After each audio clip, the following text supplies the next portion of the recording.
What is up, fellow sickos? I am Dan Favale, coming at you as always with my super duper certified fantabulous co-host, Mr. Grant Hughes. The NBA regular season is back, and so are we, even though we never left. We're going to talk about X factors this year. There's just been so few games played, and we'll have, there'll be a different cadence to our episodes this year. We want to try to have these unifying themes and talk about as many teams and players as possible. Feels like a good time to, we could still make predictions if we wanted to. We just, anything you've seen, I don't know how much you take away from it. But very quickly, we are going to do our over reactions in about a week or so, and we will be taking submissions if you're a member of our Discord. So click the link in the podcast and YouTube description. Go join our Discord. You could have entered the over-under competition and had a chance to host an episode, but you missed it. You didn't miss this, though. So come join the Discord. I will send out a link eventually for submissions for those overreactions. And we would like to know in the comments, who are your biggest X factors this season? And we'll get into how we define X factors, but I'm curious how our commenters, if you had to pick a player or a few players and why, let us know in the comments. We'll be interested to read those. But before we really get off and running, Grant, how the heck are you doing? I'm holding strong, like my Warriors are against the greedy and delusional representation of Jonathan Kuminga, who wants way too much money. And no, the Jonathan Kuminga thing. He was my least favorite player in the entire world in the first half of the Warriors opener against Portland. So I was like, just get rid of him. That's how rational I am moment to moment as a fan. By this time next week, I will probably be ready to put him in the Hall of Fame, just depending on how things go. So I'm doing great. I'm super consistent. Right? I'm doing awesome. Your inconsistency with regard to Jonathan Kuminga is very consistent. Although I feel like you've been pretty bullish on him. I have been. I feel like my vacillating, though, with respect specifically to him and Warriors players is relatable because it reveals there's still a fan in me somewhere. Which is good, unless you're, covering all 30 teams, in which case we can't be fans. I'm not a fan of any single team except for the Thunder. I get accused of being the Nuggets and the Thunder, which are the teams that I'm not actually a fan of. I think they're great teams. I love watching them, but those are the teams I get accused most of being a homer for. Sorry, you like good teams. Right. Well, are the Nuggets a good team? Well, not against the Thunder. Let's talk. How did you approach this before we get into our X factors? So it's basically like the first rule is for me, you can't just pick the best player on each team because obviously that player matters more to the fate of his team than anybody else. We work big to small around here. That's the obvious caveat. I just look at it as someone who I think can have a big impact, but the likelihood, the chances of him making that impact are relatively uncertain. So it's a big swing. You could interchange the term swing piece. If this guy does X, then this team can be this. If he does Y, then we go the other way, and this might be a real issue. An important piece that I'm not certain how he's going to perform, and it will be consequential, whether he performs well in whatever his role is or not. Are you roughly kind of that's your approach as well? Yes, and I tried not to. If there's a deeper cut, I'm not trying to be, oh, look at me, I know who this person is. I went into saying it can't be an established star. I can't, if it's an up and comer, if you really wanted to pick Jalen Williams, and I'm going to stick with the teams that I like. If you want to pick Jalen Williams in Oklahoma City, fine. But to me, this isn't about being, the Knicks are more reliant on Jalen Brunson. It's got to be they're going to go as far as he can. Yeah. That I don't view an X factor as that. And so I set out by saying you're not going to choose any of these entrenched stars, and you're going to look at either question marks or just players who I view as sort of these swing pieces where maybe their role right now doesn't seem like it's going to be too large, but if it becomes bigger, it has the opportunity to get bigger. They can change a whole lot for their team. And in some cases it did vary by situation, but I also looked at what players could have an outsized influence on how their team is going to fare this season relative to how we're talking about them maybe right now or over the offseason. And I think a lot of times too, because we do over-index a little bit on younger players. Maybe that's more me. But no, I think I'm there with you. You got some too. Yeah. So it's we're talking about this season, but in a lot of cases, there will be an X factor can affect a franchise's 5-year trajectory in some, you know what I mean? You can sort of extend out the area or like the portion of a franchise's future that this guy can have a big, like you said, outsized impact on. So like those are kind of the ideal ones where it's like, yeah, it matters this year, but it also like informs how good this team or like what this team is going to need, or just like bigger picture stuff. I think that's when you really have the X factor nailed down, I think. With that being said, we're going to throw them up on the screen, and Grant did the Western Conference. I did the East, and we'll obviously go back and forth and see if there's any disagreements, which anyone who listens to this podcast knows we never agree on anything. So I'm interested to see who Grant chose, even though I already know who he chose. We're going to go alphabetically again. We've been killing it. So we're going to stick with that model. We begin with the Atlanta Hawks because rumor has it, they're first in the alphabet, Grant. I chose for this team Trae Young, non-star. I'm just kidding. I chose Dyson Daniels. Grant, I went back and forth on this one. I really thought about Vit Krejci because he was playing a lot of backup point guard in game one. I really tried not to let what I saw over the first couple of days of the season influence me too much. I look at Dyson Daniels, though, and they didn't have him on the ball as much as I expected in the game one, but I look at how little relative to what I was expecting that Zachary Risacher played, and he came off the bench. And if that's even the medium-term plan, I look at Dyson Daniels just from the perspective of, well, if you're looking for a swing piece who might play a bunch of minutes, I assume he's going to handle the ball even more. He'll probably get some backup point guard reps moving forward too, additional ones of them. They had him do that in New Orleans. He becomes like kind of monstrous to this team where they clearly valued him in that DeJounte Murray trade. And it's not about, okay, how does the jumper come along, but it's also, well, what type of spacing do they have around him? How does he work off of Trae Young? Does the floater continue to fall? And then if you're looking for the best defender on this team, it has to be him, right? I'm am I underselling anyone else on rim protection? Sure. It's still Clint Capella, but am I overlooking anyone? No, I think that's him. And that is why he's a good X factor. I would add too, like, you know, given his draft pedigree and like what you could envision his longer term future being, like, there's a scenario where he's an X factor without Trae Young. Like, obviously the fit with him is like, you got this ace defender now, the secondary ball handler. It wasn't even clear. I think we talked about this. Like, it wasn't clear to me that he was going to start. Daniels was over Bogdanovich. I think that was like the preseason didn't add a lot of clarity to that. The fact that he is, I think, is just another like point in favor of him being someone that can have a huge impact with or without Young. And then like just imagine a future where it's like he's on the ball all the time, because realistically, like, he's not a great off-ball player because of the shooting limitations. Like, he could just be the guy that is doing the most in the majority of the playmaking for this team and defending the other team's best wing, you know, over the next 5-8 years, assuming they re-sign him. So like, yeah, good X factor pick there for sure. We move on to, would there been any other candidates for you really quickly?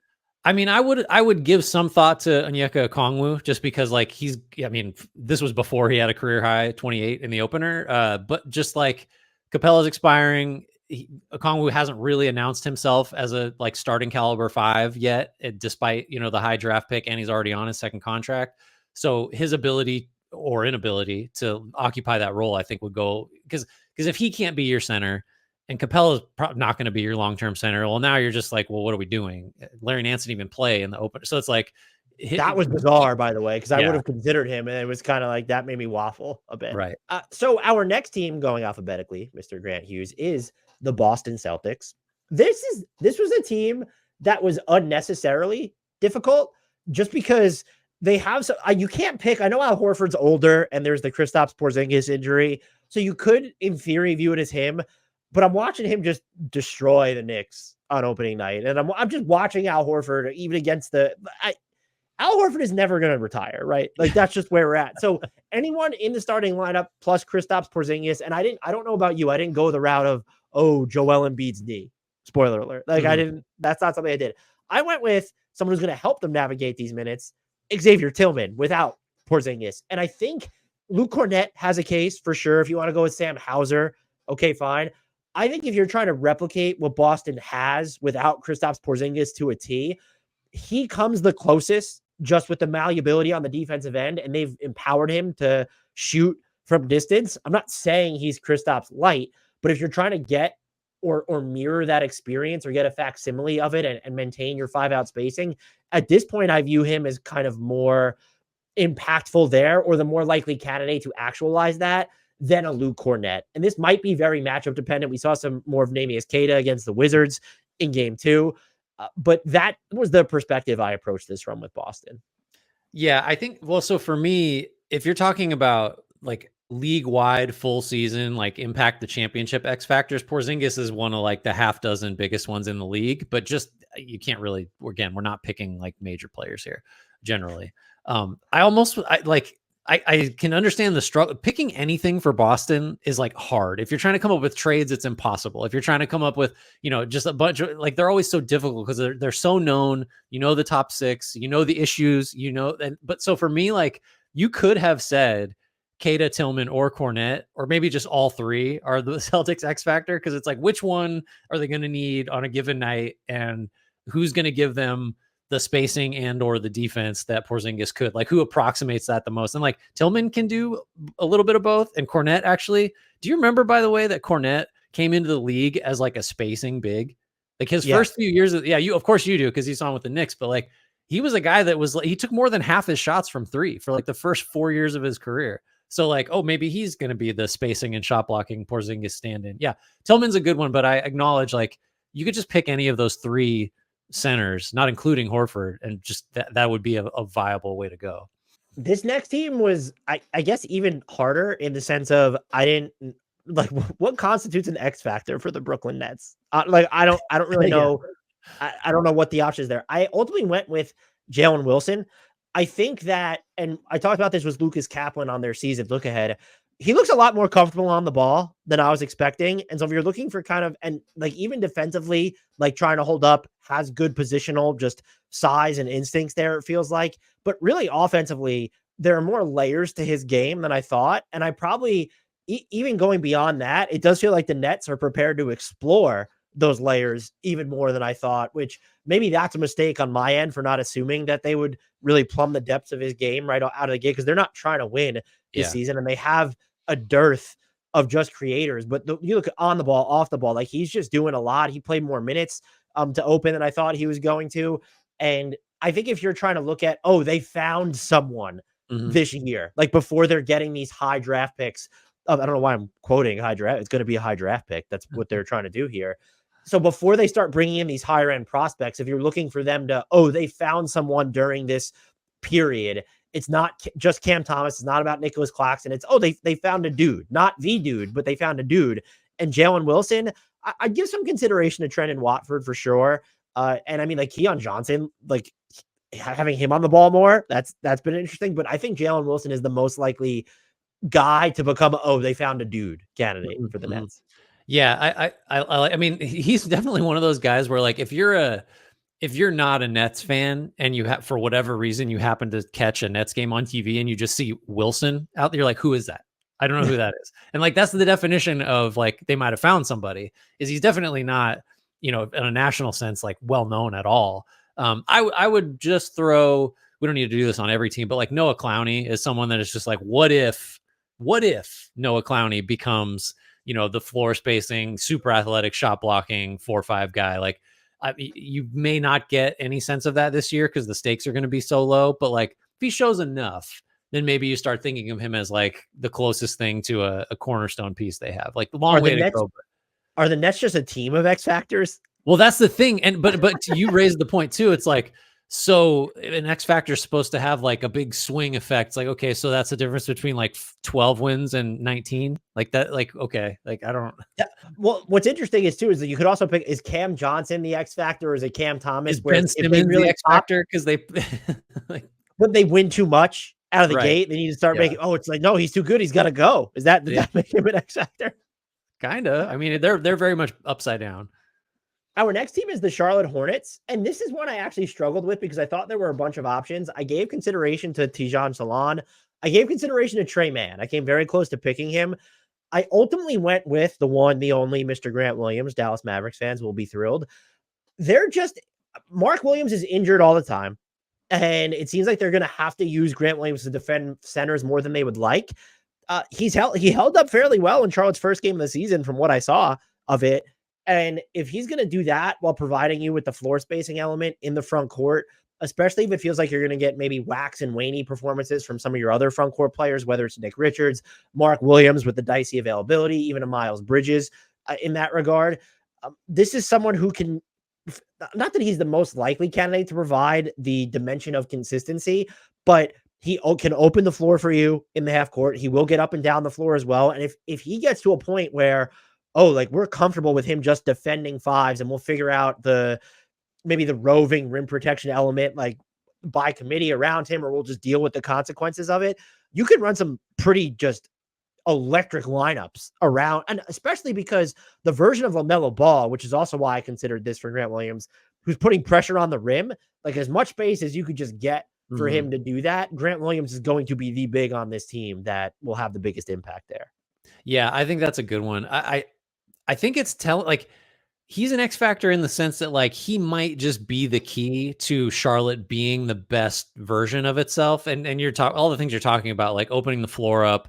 I mean, like against the Rockets in their opener, Alperen Şengün was just putting everyone in the basket, and then Grant Williams was on him, and he's just like, you can't move Grant Williams. Like he's too big and he's too strong and he's too low compared to like, normal size centers. So if you can get away, like I think you run into trouble if you get him switched out into space and he's got to hang around with smaller guards. But like if he can be, and you got to get some rebounding, I think, from other positions. But if he can be the guy that just holds up against bigs, and if that's getting posted up or whatever, keeping them off the glass, like that does just allow their offense, Charlotte's offense, to be like really dynamic and really spaced out, and just like all of its, because I know the other guy, I'm just gonna step on it. You talked about Trey Mann as like an alternative, maybe that's the key to like Grant Williams in a super small lineup. You can get Mann and Ball and Brandon Miller out there together, and it's just like we got shooting and playmaking and all kinds of stuff. And it also seems like Mann and LaMelo, I think, played like 15 minutes or something together in the first game of the season. So they're going to go to that look a lot. But that's why it was just tough to pick Trey Mann when LaMelo and Brandon Miller are on this team. Yeah, but those guys they're too good, right? Or too established. That was my point, is just those are going to be more of just like how much influence is Trey Mann ultimately going to have over this offense? Yeah. So he was a candidate. He was the runner-up for me with Salon coming in third. I think his role is going to end up being bigger sooner rather than later, but stuck with Grant Williams. Still me as we navigate the Eastern Conference. We're on to your Chicago Bulls, your favorite team. Who would you have picked for this team? Do you know who I picked? One. And who would you have picked? I do know who you picked, and it's a good one. I'm trying to think just like off the top of my head. I mean, you can't go. Could it just be Patrick Williams because of the investment they made in him, and because like, okay, now you actually have to do something and like not disappear for, weeks at a time when you're actually playing. Like when you've paid that much to a guy on a second contract and he's really proved nothing, like that's a swing piece. Like either he's going to validate that contract or not. And then like the worst thing you could be as a rebuilder is like looking to offload money you just gave somebody. So like that, I would have thought about him, but I like your pick too. Yeah, player option Patrick Williams. We have to call him that from now on. Player option Pat. I went with Jalen Smith just because this team does not have a lot of big man depth right now. If you want to open the floor around all your guards, he is the guy that is just going to do it. Even more, like whose jumper do you trust more right now, Nikola Vucevic or Jalen Smith? Oh, give me Jalen Smith. So I think that's kind of a big deal there. And just defensively, I think he's going to give you more relative to your other options. I don't think Jalen Smith is some world beater. I want to make that clear.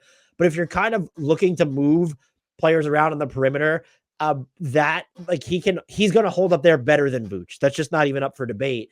And also, he's kind of an X factor in the sense of when you look at this team, I don't mean to say that they're built to play small, but like you look at their four options, and if Patrick Williams is not playing well, it's right. Like that's it. Like some will argue like, well, he's kind of a three himself. You're going to be playing a lot of guards just because Lonzo's healthy, which is amazing.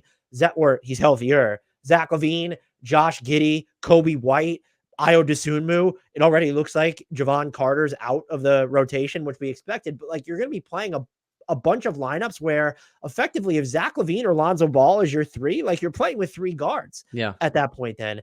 And so you just want a big who's going to space the floor around them. Doesn't necessarily like, okay, what Vooch can do is fun, but like when you have these other 3 guards on the court, so that coupled with, all right, maybe their defense won't be complete, but on the interior when he's playing, that was why it was my X factor for me. And it wasn't, I don't know if it was a signing we celebrated. We didn't hate it. We were just kind of like, you really hard cap yourself for Jalen Smith, but lo and behold, he's a pretty big deal to this team. Yeah, that's a good one. Our next team, because it's still me, what a run here. Don't worry, Grant will have his run as well. We're on to the Cleveland Cavaliers. This one was actually, it was pretty easy. I'm not even going to like do a preamble here. I ended up going with Dean Wade just with the Max Strus injury. This is the guy like who comes close, like not, first of all, this is the guy who comes closest to typifying the 3-and-D wing for them on the roster. It's not Isaac Okoro. It's not even Max Strus, though he'll try defensively. Like he has a little bit of shake to him on the ball. I think he's a lot better defensively when he's healthy than people realize. We're not talking about just guarding like 3s and 4s. He will guard 1s and 2s. So his mobility there is key. The question is, can he, one, be healthy and be consistent enough like on offense to where, oh, he's going to take those 3s or he's going to attack those closeouts to where you trust playing him heavy minutes. You almost want to get into a situation where it's, oh, do we close games with Dean Wade or Max Strus? That's what you want to get to when you're at full strength. But in the meantime, while Max Strus is out for a really long time, by the way, they said he was going to be reevaluated in 6 weeks, right? That's a long time. So I just, to me, not that he's the only answer, but he felt like a pretty clear cut answer. I think his X factor status is made even better by the fact that like, how long ago are we talking? Because it's definitely pre-Strus and it's probably pre like Karis LeVert. Okoro would have been there, but like when the conversation was like, who do we put in between the Garland Mitchell backcourt and the Mobley Allen frontcourt? All the numbers, this is probably now 3 seasons ago, where it was like, oh, it's Dean Wade. Like all of the lineup numbers was like, when that guy's in there at the 3 with those other 4, it's like that was just the best version of the Cavs, and it was for the reasons you mentioned. It's like, when he was able to be on the floor, and that is the biggest X factor part of him, is like, just can you figure out how to play up close to a full season? So far, no. He was just the guy. Like he gave them everything that you wanted, like basically like dependent scorer, but like that, not in a pejorative sense, but he's going to make 3s, going to move the ball quickly, going to defend. Like that's what you want, and has size. Like Okoro is just kind of like too small to be matched up against like opposing like big wings and combo forwards. Wade has the size to do all that. Like, I forgot, like thinking about, okay, what are they going to do with Strus out? It's like, okay, I guess Okoro is going to start because you just want LeVert being a ball handler off the bench. Like I straight up forgot Dean Wade starts the opener. I was like, oh my God. Yeah. The guy that we all, I don't know, I'm projecting, but like that we were all clamoring for to like be the 5th guy in 2022 or whatever.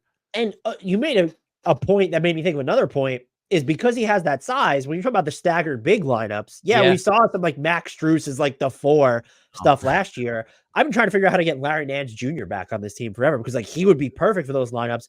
Dean Wade, I think when you're looking for the perfect or ideal solution to that player in the staggered, let's call them the 1 center units, whatever you want to call them, the Mobley by himself or Allen by himself. He's the closest approximation to perfection that they have on the roster, right? For that role. Right. Yeah. It's like, if you had, a lab to do this in, you would want like 2017 Marcus Morris or something, something like that in that spot. And Dean Wade's like not that far off, I guess, like that similar size, like, can shoot all that stuff. So yeah, that's a good one. All right. It's just your turn. Take a break. I'm struggling over here. I'm not anyway. If this episode's out of whack, I apologize to our listeners. I'm deteriorating in real time. I thought I was getting sick. I'm 100% sure now that I'm getting sick. You're watching it happen. You're getting sick. Right? Well, take a break. When you get the East, you got to just run off like 6 teams in a row. So the next team up is the Dallas Mavericks. The X factor to me, there are a lot of good ways to go here. And this is definitely the most established player that I think either of us has. My X factor is Klay Thompson. And it's just, I'm not going to, belabor the suspense. And it's fairly straightforward. I think his ability to, like Nico Harrison, I think, I forget who, I think it was Zach Harper mentioned of The Athletic that he talked to Nico Harrison over the summer and Nico Harrison thought like, we're a Klay away is the quote, from being a real title threat or getting over the hump. And so that's kind of true and kind of not. Like you are on certain nights, you're a Clay away, and on certain nights, like Clay is in the way. So like I think if he can give Dallas more nights that look like the opener, where quick catch and shoot threes, not a lot of dribbling, active defensively, certainly put on matchups that he can handle and not asked to do too much. Like, yeah, that's a piece right there that like makes a difference. All the stuff we've talked about since he signed there, just an outlet in the corner that's not like PJ Washington and Derek Jones Jr. last year. It's like defenses are happy if that shot is being taken by those guys. It's an emergency if Klay Thompson is getting that like shot diet in a playoff series. So you got the upside there. The downside is like the injuries are what they've been.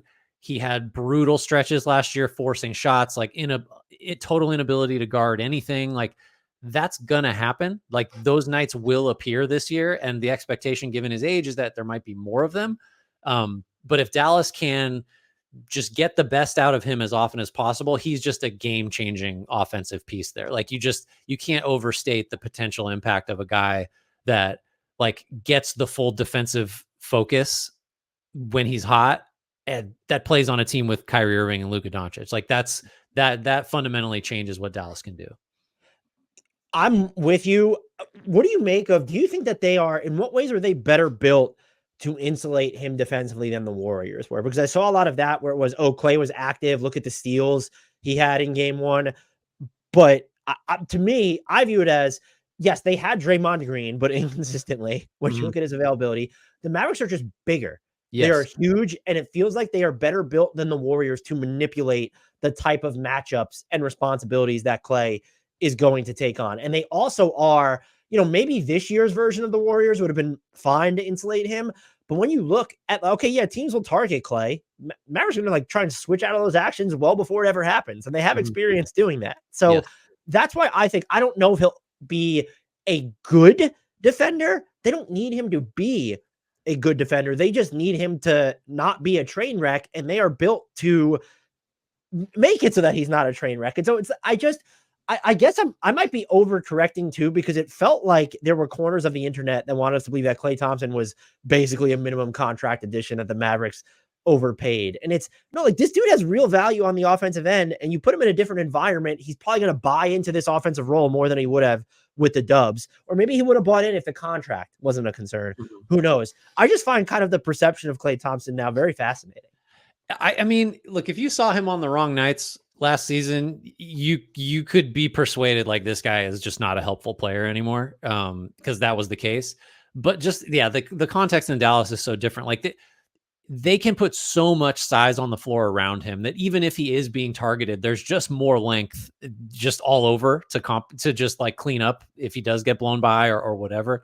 And just offensively too, it's like the distinction in Dallas is that like you have an ace on the ball playmaker, maybe two, and you have guys that are just awesome roll men, which suck the defense in. And like, you don't really have any of that. Not Curry's just a different kind of first option, and they had no role guys. So it's just, he's way better positioned to succeed on both ends. But it's not guaranteed because of the age and the injuries and the lack of discipline and shot selection sometimes. I have one question. Yeah. On this before we move on. Did you give any consideration to Quentin Grimes? I mean, a little bit. It's just because, like, well, we talked about what a steal that seems like. I would put him a little bit behind. Like, I think even like Jaden Hardy might be more of an X factor for me, just because the ball handling and stuff like that. But Grimes, I mean, I don't know. Grimes just feels like it's unfair that they were able to get him. I don't know what I think about his X factor case. All right, Denver Nuggets are the next team. Man, unfortunately there's like a few too many guys, because the thinking is that like we've had a little bit of a talent suck lately. Last two off seasons, we've lost key guys. Jamal Murray does not look like Jamal Murray anymore, or at least to start the season. For me, it's still Christian Brown, and it's a pretty straightforward case. Like he is going to need to prove that he can scare defenses with the 3-point shot. While like, I think the opener against OKC was like a really good distillation of like sort of what you're getting and why that is just such an X factor. Like he didn't make a three. He passed up some threes. He wasn't getting guarded at all. And that's a huge problem.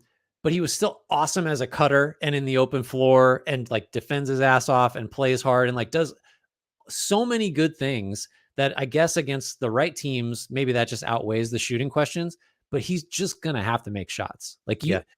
I mean, the Nuggets fancy themselves a title contender. I think that's realistic. Like that guy he can't play big minutes in the finals. I don't think. And like, yeah, I guess he did play. He's done that before, but that's on a version of the Nuggets with Bruce Brown and KCP. Like now it's just the stakes are higher and there's no safety net. Like he just has to be that guy. And I don't know if he can. It comes back to for me because when you look at just the off ball movement and the defense, I think really to open up against OKC, I thought he did a fantastic job. Yeah. But it sucks that that we're oversimplifying it, but I don't think that it is an oversimplification of he needs to take threes, he needs to make some of them. And to me, it's not about, oh, can he play heavy minutes in the finals? It's if you have KCP and Michael Porter Jr. and Jamal Murray, and there are just three guys that you can count on getting up a reasonable to an above average to a lot of threes, it becomes easier to kind of like plug and plop some of these other dudes in there. But when you're dealing with like no KCP, and if you're also going to have nice, like if Jamal Murray and Michael Porter Jr. are closer to their normals right now than not, now it's a real problem. And so you're trying to sprinkle in, well, Peyton Watson, we don't want Russ necessarily taking threes, even though he's going to have to take some of them. You get to a point where it's, well, how reliant do we need to become on Julian Strawther? I might have actually picked him for that reason because I remain so concerned about Denver's overall 3-point volume. I guess you have to trust that, like, I've said this before, like Michael Porter Jr. is the streakiest all-time great shooter in the history of the NBA, right? Like he seems like he has more of those super cold nights than any all-time great shooter that I could remember. Is that accurate? No, he this is annoying. He has the most stretches of time where it's like, that's going in. I have no doubt that like the second he shoots that, that's good. And that'll be true for like entire quarters. And then there are other times where it's like, that's got no chance, which is just like not how you should feel about someone with like, he's over 40% for his career. Like I'm pretty sure. And he's just like lights out, but yeah, the streakiness is kind of funny. Strawther, man, I guess like his role's similarly like elevated because you've just pulled Christian Brown off of a bench unit that was like not good last year.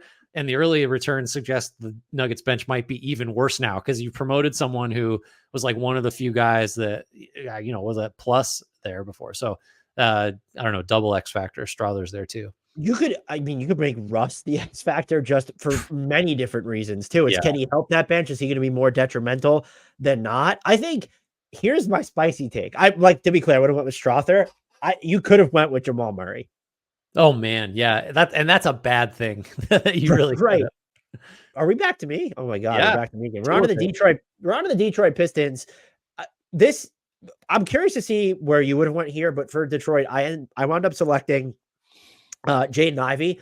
This in theory should be too high profile because I think if you look at just the draft statuses and what he was supposed to be, he should be the second most important player in the building, no lower than third. And we kind of just don't know what he is at this point, which is part of the problem. He is starting. So Monty Williams, that didn't stick. I mean, he'd started a bunch of games last year too, but whatever. Anyway, Killian Hayes out of the NBA now too. That's rough stuff. Anyhow, so the X factor stuff for him is, can he play alongside Cade Cunningham in a way that just makes sense and be efficient while doing it? What I saw in his first game of the season, this is someone who feels like he's very much more active away from the ball. They had him moving in from the corners. Defenses still do not care about him from beyond the arc, though, and that's going to need to change. He did have some just nifty off the dribble plays. The vision is there. I'm just curious to see, like, can it all come together? Where it's like, even, okay, he's putting pressure on the rim, but he ends up 4 of 7 at the rim. And some of those were difficult finishes, but statistically, like 4 of 7 at the rim is kind of also ran. Like, it's not something that's going to stand out. And can you be the best or optimal version of Jaden Ivey while you're not necessarily the primary person with the ball for a lot of your minutes because Cade Cunningham exists? And spoiler alert, Cade Cunningham fucking rules. That dude doesn't look just ready to make an all-star team. He looks ready to contend for all NBA teams. He won't, because the Pistons aren't going to play enough meaningful games for people to watch him. And they might not even play enough meaningful games for him to meet the games threshold. He might get shut down at some point. He's been paid. But like, Jaden Ivey is kind of just, he's a barometer for, well, where are the Pistons headed to? So based off how this comes together, this year, I would say, or maybe even by the trade deadline, you kind of have a feeling for like, well, how are we going to then use Ron Holland, or if he's healthy enough, Asar Thompson? We're still waiting on word with when Asar Thompson is going to come back. So the stakes are high when it comes. I mean, it often is when you don't know enough about a player when he's coming into year 3. But I like the energy that I saw from him both on and off the ball so far. But is it going to come together in an efficient package that makes enough sense for the Pistons to say, okay, we are moving forward with this Cunningham Ivy dynamic? Yeah, the shooting, which informs like how viable he is with Cade, is like the immediate thing. But when I was talking in the intro about like some of these guys are going to have like long-term implications for the, I was looking at Ivy's name as I was saying that, just because like, well, he's either the guy next to Cade or you're still looking for that guy. And maybe that guy's on the roster. Maybe that is Ron Holland if the shot starts to fall, or, it's probably like Asar Thompson is just, I hope he plays soon, or I hope we find out like what's going on soon. But he's not a 2, I don't think. So Ivy just is the guy of like, okay. And this feels like this is the year too, right? Where it's like, he's either going to show us that he's a fit or not, because we've stripped away the bad coach that didn't trust him. We've surrounded him with more shooting. Like, he's deep enough in his career where if there's going to be improvement, you would expect to see it. So he's like the long-term X factor, I think, too, because you just don't know if he's going to be, in that starting lineup next to Cunningham for 7-8 years or not. And I will say, based off what we've seen so far this year and even during preseason, I'm more confident that it would work out than I was before. Too much of it kind of rides on, well, how is he going to be guarded without the ball? But the way he's moving without it, and if you're able to put, like, he had 9 free throw attempts in the opening game. And it's like, if you're able to generate that type of opportunity while you're not necessarily your team's primary ball handler, like that, I feel really good about that. And then there's still just like the element of the passes he could make, or like once he leaves his feet, you don't know what's going to happen in a good way. So I'm more optimistic than I was a few months ago, if that's any consolation to anybody, and it might not be. I mean, it would be hard to have been less optimistic too. I mean, because it was looking rough. All right, we're back to me now. So, and I've got 2 here, so you can take a brief break. I suppose. Take a little bit of a nap. I'll see you guys in a little bit. On to the Golden State Warriors. This is, I mean, a team that's going to play 12 guys. I think by definition has a lot of X factors, maybe 13. Shout out Lindy Waters because we have to. My pick's Jonathan Kuminga, and the fact that he didn't get his extension, I think, only makes him more of an X factor. And you might say, well, no, like, why? He improved significantly last year. He got into the starting lineup. He's viewed as, just this key piece going forward. And then it's like, you see how he looks in the opener where he's just making mistakes, not hitting shots, not guarding anybody. And it's like, oh no, there is like a swing here. There's potential downside both this season, because we've talked plenty. If he's not the guy that's going to be your second scorer, then like, oh, who is that guy now? Lindy Waters. Lindy Waters. Obviously, it's rhetorical. And then expand that out. It's like, now you have the question of how does he handle not getting that extension? The reporting was that the Warriors and Kuminga's representation were far apart. Like, they did not get close. So to me, that just means he thinks he's max or close to it, and the Warriors are like, well, let's just prove it. The potential for that to sour is there. So throw that into the X factor cauldron and like stir it around. He just insane physical talent. Don't know if the sort of processing is there on both ends. And he's wildly important to a Warriors team that does not have like star quality players in the pipeline. Like, he's kind of it. So I think he just has a massive potential to impact this season, the next several, potentially. We're going to talk more about the extensions that were signed and that were not. But there's 2 bits of reporting I'd like your take on. And I know you know one of them. The other one, I'm guessing you actually don't know yet. So this will be fun. But the first one, the reports were that they offered somewhere in the neighborhood of $30 million per year. Mm-hmm. He absolutely should have taken that money, correct? If I'm making the decision for him, I'm advising him, I would say yes. It's pretty clear that either he and or his team are just like, we think he's way better than that.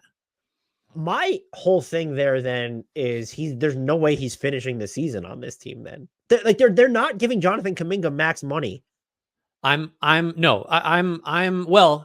if they give Jonathan Kuminga max money, that'll suggest like great problem because he had, an incredible breakout season.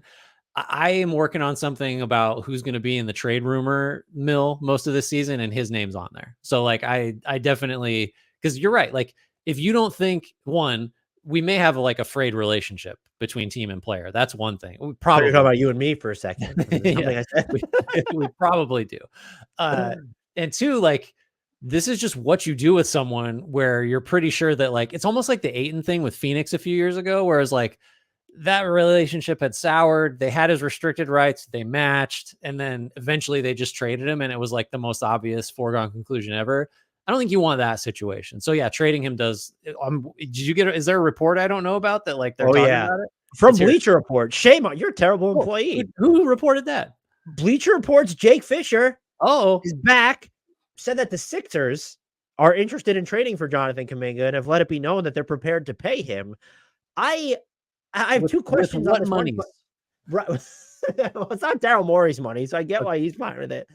I am skeptical that, like, if Philly is paying, is it because they're planning on trading Joel Embiid? Like, you can't have. I don't think Jonathan Kuminga is going to get max money. And that was kind of a throwaway comment before. I think there's a chance Jonathan Kuminga could still be really good. I do find it funny that of course. I do think funny that he responded to rejecting that type of money by having more turnovers than assists in game one. That was just like very absolute trash effort. Andrew Wiggins is dropping 20. Looked great. Yeah, not a good look. But like, you can't pay. You have Maxey, George, and Embiid all on maxes. If you have to give Kuminga 30 to 35 million, I respect that ownership is lying about willing to pay that, but that lasts one season and then you're busting up that core, correct? Well, and like, so he's your fourth option. Like, you really, so congrats. You've just decided that he's going to basically be off the ball all the time. And you're just hoping the most athletic guy on planet Earth is going to shoot a bunch of spot up threes. Like, that's what he's for now. My read on it, because despite what Raptors fans think, Jake Fisher is one of the most plugged in guys in the business. And he just tells you stuff that other people probably wouldn't put out there, which I appreciate. Like, are they just the Joel Embiid rest plan is like, we need, like, we'll start him at the 5, or like our 5 on our 5-man, let's say 35 games a year isn't going to be Joel Embiid. So we kind of need that someone who could slot in as a second or like first option. And Paul George is getting older. I don't even know. I don't necessarily understand the theory of him on that team, but I almost want it to happen. And if you're the Warriors and you're looking at it, if they're going to put that Clippers pick in 2028 on the table, if you're worried about paying Jonathan Kuminga, again, if they're willing to give up that pick, though, you might be in a situation where the words like, well, we're not trading him because we want to keep, like, if he's worth that pick and other stuff to the Sixers, right? This is the beauty of restricted free agency, is like, as long as the relationship's not totally wrecked, you just have the ability to pay him whatever he's actually worth, because the market will tell you. And like, by the way, nobody has any money this summer. So like I don't know where he thinks more than 30 million a year is coming from in free agency. Well, to me, that's why the trade. So there's like the Nets, maybe the Hornets, maybe the Spurs. All this other stuff has to happen. The Spurs have a shit ton of cap room if they didn't pay Zach Collins. I don't think Kuminga is a Spurs type player, though, what I would say. But there's so few teams, to your point, and that's why my initial reaction was, well, then he's planning on getting traded, because that's how you get paid. Yeah, could be. To your RFA point, I think teams should use it more. I'm fine with the teams that didn't, and I'm fine. We're going to have a podcast on this, so I don't want to get too much into it, but I don't think teams use restricted free agency enough, and that goes both ways. No one gives out offer sheets anymore, so they don't want to tie up their cap space for a day and a half. It's like, just do it. Yeah. I want to see people try and game it. So he's an X factor in so many ways, in large part because of what is his mindset going to be if he wants to get paid. Are you, sorry to keep it here, is he on the Warriors next season? My gut says yes, just because I don't think there's a huge market, and I think the Warriors might be able to get him back for like even less than 30 a year potentially. And if they have to pay more, it'll be because he's been great enough to deserve it.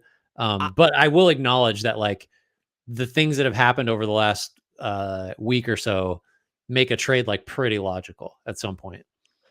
I will say, if they pay him less, I feel like teams never squeeze their own guys that are that important. And so if he has like not a great year, or it's a lateral year, they're still going to give him what they offered, I would imagine. If it's less, I'm kind of wondering, like, man, that must have been some tough sledding in negotiations. But is he kind of the, maybe not because he's more important to the Warriors than Jalen Green is to the Rockets, but he's like kind of the Jalen Green of this team in the sense that he's so divisive, but his ceiling is so high. And then he's even more important to Golden State's future than Houston's.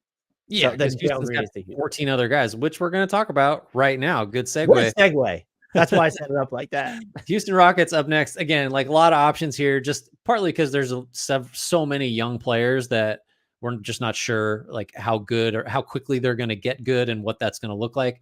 So I'm going with Jabari Smith Jr., and which is weird because he's sort of a more known commodity than say like Amen Thompson or even like Reed Shepherd, Cam Whitmore, just because like I think we can count on the shooting being there. I think I'm mostly a believer that he's just going to be a good spacing forward who can play a little five. Now that Şengün has got his deal, I don't know how much we're going to see of that. And Steven Adams is still a thing. The reason to me he's an X factor is that he unlocks combinations of all those other young guys in ways that that is uncomplicated. So it's kind of a roundabout way of saying like, if Amen Thompson's going to reach his potential, he's probably going to do it playing next to Smith because of the spacing and the defensive versatility he provides. Like just go down the line. Smith is kind of the guy that as you're putting together like lineup constructions, you can just put him out there. And I think he helps everybody else around him sort of be the best version of themselves. And that's true of like Şengün or just literally anybody. So it's a little different approach to the X factor thing, but I think his impact on everybody else around him that we're not sure about yet, I think is so profound that like he registers as one. I'm totally with you. I think you could have gone a bunch of different routes here, but he is like the right mix of super high end and then X factory. And it's also, I don't want to make it like this, but where does he fit into he's so plug and play right now on both ends of the floor. As you said, he optimizes kind of everyone around him and can play in all these different roles. But like, he's going to be extension eligible after this season. And what's the plan for him? Even if you think, let's just assume like everyone has that Jalen Green's extension was signed so that they could trade him over the offseason. Okay, fine. But you've paid Şengün. Tari Eason's also extension eligible next summer. Then you got to start talking about Amen Thompson. Yep. Reed Shepherd's going to come up after that. Like it's not a bad situation to be in, but they're not paying over the next 2 years. They're not paying all these guys. So even if you say, well, Jalen Green's going to be gone, one of Tari Eason or Jabari Smith Jr. is probably going. If you view Şengün as the guy, which I think is smart, he is so transcendent on the offensive end. Like that's what's interesting about his future. And I think people will look at him, and I've even talked to people who don't follow the Rockets, not an insult to them, but like they don't understand how good he is because he's filling in all these different gaps. And he's not that he's not central to what they do, but he's not like front and center to everything they do. And that's what makes him so valuable. He's able to succeed in that way. And I'll say this is someone who, remember how he was considered offensively coming out of college? I've been blown away by his defense to where if you were asking me, give me 0.5 all defense teams for his career, I might take the over at this point. Yeah. He's just, I mean, he's like a force multiplier in that like, well, maybe what a turn of phrase by you. Well, did you have that written down? Is it on a post-it? It's not even quite right. It's more just like he allows you to get information about players that it makes it easier for you to get information about other players on his team that you need. Whereas like, so if you're playing Eason and Whitmore and Thompson together, it's like, these guys are kind of just in the way of each other. You put one of them out there or two of them with Smith, who's spacing and guarding and whatever, and you can just get a sense of like, okay, how do these guys mix in with the types of support pieces you're going to want on a good team, which is exactly what's it. Now he's a high end support piece, but like Smith is not like a first option, right? Or even a second option. He's just like he's sort of just a 3-and-D, like big wing, like ultra big wing, right? Like that's kind of how I view him. But you could watch him and you could see like he has that, like, I'm not comparing the two, the Kevin Durant in him where it's like, no, like he wants to operate, get into the mid range. Like he's going to take those shots. Yeah. Which, by the way, you just give him whatever, like when he can operate on the ball and wants to attack that way. But by the way, sometimes they go in and the fall away stuff is pretty. It's not always going in, but I don't know. He's another player where I don't like, if you put him in a different situation or the Rockets team look different, maybe we would have a better, I don't know what his ceiling is what I'm getting at this point. I'm not going to put a limit on it, but the fact that he can be this good where he's not a featured option and he's more of kind of just like this defensive anchor than like if you had to like his primary responsibilities, he does the most for them on defense, I think, right? That's pretty Yeah. clear. Yeah. Yeah. So That's why he's a kudos good to X him. factor. Good job by me. My team is the Indiana Pacers. You know who I picked. Would you have picked the same person before we get to him? Well, there's one other guy who is not even in your honorable mention, but he hasn't shown anything, and so now you know who I'm talking about. Yeah, Johnny I think Furphy. you're. Give me your takes. I think this is the right pick though. I went with Benedict Mathurin, and I hate to be this person. I was heavily influenced by their first game of the season because I thought Jarris Walker was going to play. That's the guy I was talking about. Jarris Walker barely played, and that is, I must not have followed him closely enough coming out of college. I thought what was going to translate the best from him was the stuff he could do on defense. And when you look at what the Pacers need on defense, it's a Jarris Walker-sized player doing what Jarris Walker was supposed to do coming in entering the NBA, and he can't get minutes. One game. I'm not saying I'm proud of it, but that's where my head is at. Well, So in fairness to you, it's one game and a whole season. Like, right. So it's not just the one, it continued. And part of that season, they did not have Pascal Siakam. Right. Another X factor is, okay, so James Wiseman tears his Achilles. I hope he's okay. Recovery. I hope he gets it's not going to be a quick recovery because it's never a recovery, but they just don't want to play Obi Toppin. It wasn't just a Tibbs thing, people. Michael Malone was like, James Wiseman gets injured. They wouldn't put Obi Toppin at the 5 during that game. Anyway, I thought about Aaron Nesmith here. And I think in immediate terms, he might be the pick because of the defensive responsibility he's going to shoulder, and he looks still like a firecracker in transition. He fills that 3-and-D role. You don't maybe want him dribbling too much. But like Benedict Mathurin, we're focusing on a lot of year 3 players here. This is no different, but you're seeing the theory of what he can do on offense in the larger context of this team. You saw it in preseason. You saw it in their opening game of the season. But like they need him to be better defensively. I think he's had moments where I don't ever view him as lockdown, but like he's held his own and been able to scale up. But you also need to get to a point where we're going to play him with Halliburton and then Andrew Nembhard and then whoever in the front court, Siakam, Turner, and we're going to feel really good about what that defense can be. As of right now, I don't, and I really don't blame Benedict Mathurin for that. It's more about, this is why he's the X factor to me. The makeup of this team is so weird, where we've known they've needed this wing type player forever. They've yet to try and go out and get him. People tried to peddle Pascal Siakam as that player upon the trade. He was never that player. Maybe first coming into the league, but like the Pacers didn't even really try to use him defensively as that player. I don't think that's his best role defensively. And you can only ask Andrew Nembhard to guard up so much. And so what do you view Benedict Mathurin as if you're the Pacers by season's end or even the trade deadline, if you want to go into that, is if you think he's like, okay, yeah, he can fit into the larger context of the offense. All right, cool. Is that what you need out of it? Like this guy's about to get paid. So I'm not saying he needs to be the answer defensively, but if he can continue to get better defensively, and I do think if you go back to his rookie season up until now, in one-on-one situations specifically, he has gotten better defensively. But if you don't view him as an additive on that end, or even like, I don't even know if net neutral's enough.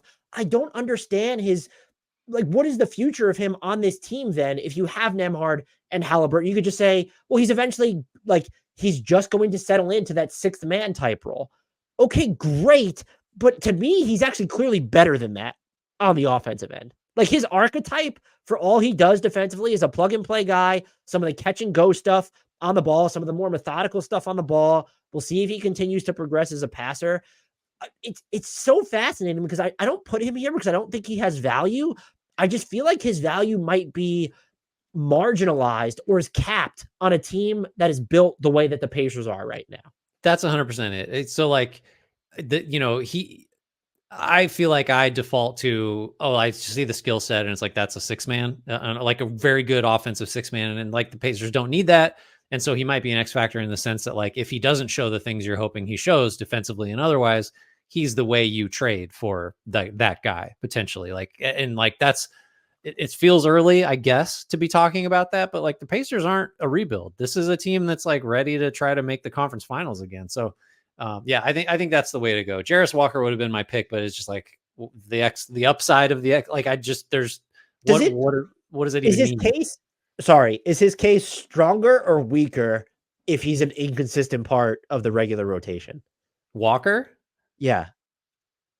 I mean, I guess it's stronger just because he's playing more and has the potential to have a bigger impact. But I've never heard it quite put like the way that you did. Of what they need basically is what Jarris Walker's supposed to be. Like that's exactly what the Pacers need. So like good pick based on the scouting. It just hasn't happened yet.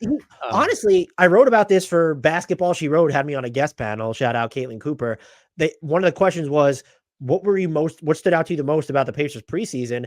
You know that I've just kind of written off Jarris. Like, no, he's not really going to be plug and play on offense. And so even if the defense comes along, he just looks like you put him in any lineup offensively, he feels like he's going to work now. The shooting feels real. He's making quick decisions once he catches the ball. And so I'm like, oh, okay. But the thing that I thought, well, at least maybe I just didn't watch enough of him. Like, I didn't watch any of him in college. Let me make that clear. Maybe I didn't study him enough coming out of the draft. But the thing I thought he was supposed to do the best, I'm just kind of like, like, what is going on here? Oh man. All right. It's up back to me here for 3. Here we go. All right. So I have the Clippers. Man, is the X factor like James Harden's usage rate that's going to be like in the 50s, it looks like this season. I went with Chris Dunn, and that feels like about as close to too deep of a cut as we've had on this. And the theory is just, if you're gonna have Harden doing everything, like you already couldn't ask him to do anything on defense, and now you really can't expect any defense out of Harden. So I just view Chris Dunn as one sort of a someone who, through by basically salvaging his career by being a capable 3-point shooter for small samples in the past, like someone that can space a little bit.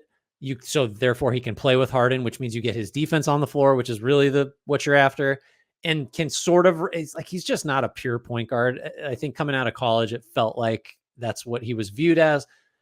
He can get the ball over half court and initiate the offense as a backup, and I'm fine with that. I like him better than like whoever you might, Terrence Mann, or you want to put the ball in Nick Batum's hands as like an initiator, whatever. So he just kind of ticks enough boxes for a Clippers team that I expect is going to be pretty bad and is going to need a lot of help on both ends, especially in the backcourt with what you're asking Harden to do. He just feels like someone who could have a much bigger than you think impact for whatever that's worth in a season that I don't have a lot of faith in. Yeah, I don't know. Like, where else do you go on the Clippers if not, like I'm sure there's a lot of options because there's a lot of guys that are just like iffy. Yeah, I mean, I guess with Kawhi out, Chris Dunn would be the smartest answer because he'll have to do some stuff on ball now. I think you probably could have gone with Kevin Porter Jr., but then he doesn't, after everyone talking about how much he was going to play for the Clippers, he barely plays when they open the Intuit Dome. I just don't trust him to make it through a season, frankly, like what for on or off court reasons. So like, I know I'd be with you. I'm just saying for what they need the most, Chris Dunn on offense doesn't typify that, but I'm with you in the sense that I get, it could be, I mean, is Ivica Zubac too, or is he too high profile? Because what I find interesting about him is that I don't know if Ty Lue is still coaching like it's 3 years ago, but he's still kind of like pulling him for these smaller lineups. And Ivica Zubac right now, I mean, who's better defensively than him on this team? He's their best. The thing with him is he's their best defensive player, most important defensive player. And I feel like he is like, if X factors have like a pretty wide breadth of outcomes, like we just know what Zubac is at this point. You know what I mean? Like he's going to produce pretty much in line. Maybe the numbers go up because Kawhi's out, but like he's just known. Maybe Norm Powell, just because you're asking him to play a role he hasn't played in a while as a starter and like much more featured offensive player. So I don't know. The Clippers are another team populated by X factors and I think like it's weird because Kawhi's absence should have this mega trickle down effect, but it's hard to spot aside from Harden. Well, who's the player that's like kind of going to have to pick up the most slack there? So I think Dunn he's one of probably a few right answers. And I don't have like the alternative of who. Yeah, like this was a hard one. Yeah, I'm glad I didn't have this team. I'm also glad I didn't have this next team. Yeah. Okay. I'm a little subject to some recency bias here. This is the Lakers. This is whoops, I spoiled. Anyone who's watching on YouTube already knows. Can you tell them who it is? It's Dalton Connect, ladies and gentlemen.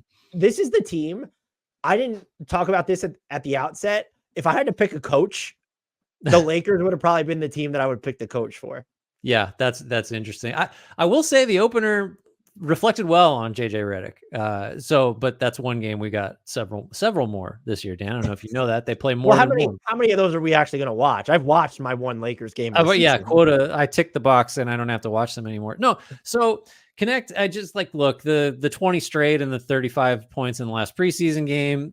Did some things that I was pretty intrigued by in the opener, and the pedigree of just he's ready. He can contribute now. We both have been dismissive, I think, as a reaction to Lakers fans thinking Connect is just going to be a plus rotation player right off the bat. We do not subscribe to that thinking for almost any rookie.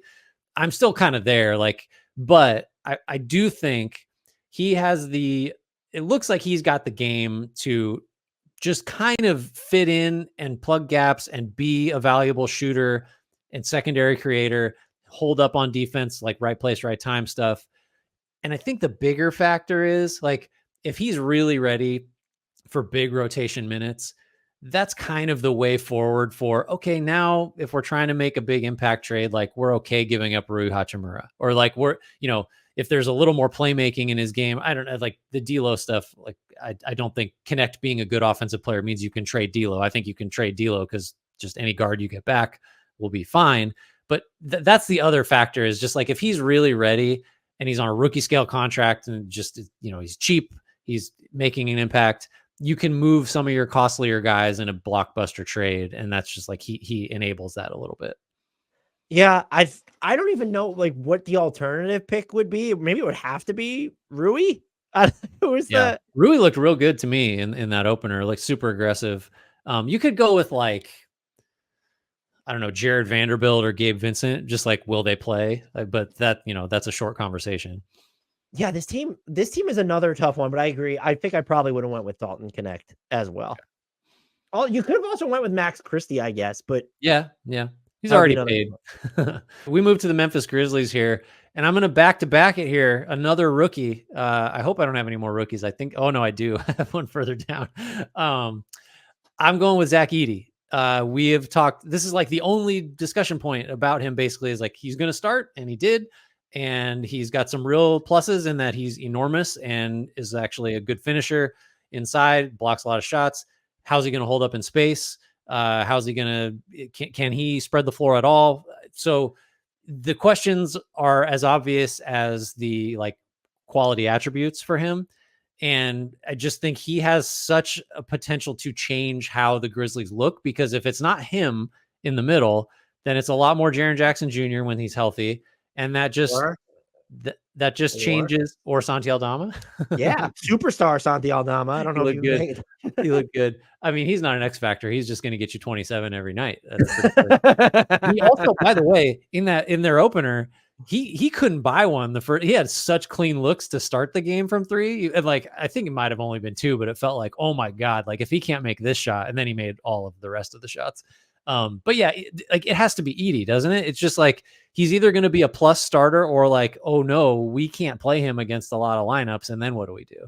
Is there another rookie who profiles as having will have the single biggest impact on their team for better or worse this season? Think there's another rookie. Well, so there may be some that play more, but that's going to develop over time. They're just starting him now, right, they're just they're trying to be good. We're trying to win 50 games. So yeah, I think he's got, for better or worse, he's just in a position where he matters more than I think any other rookie.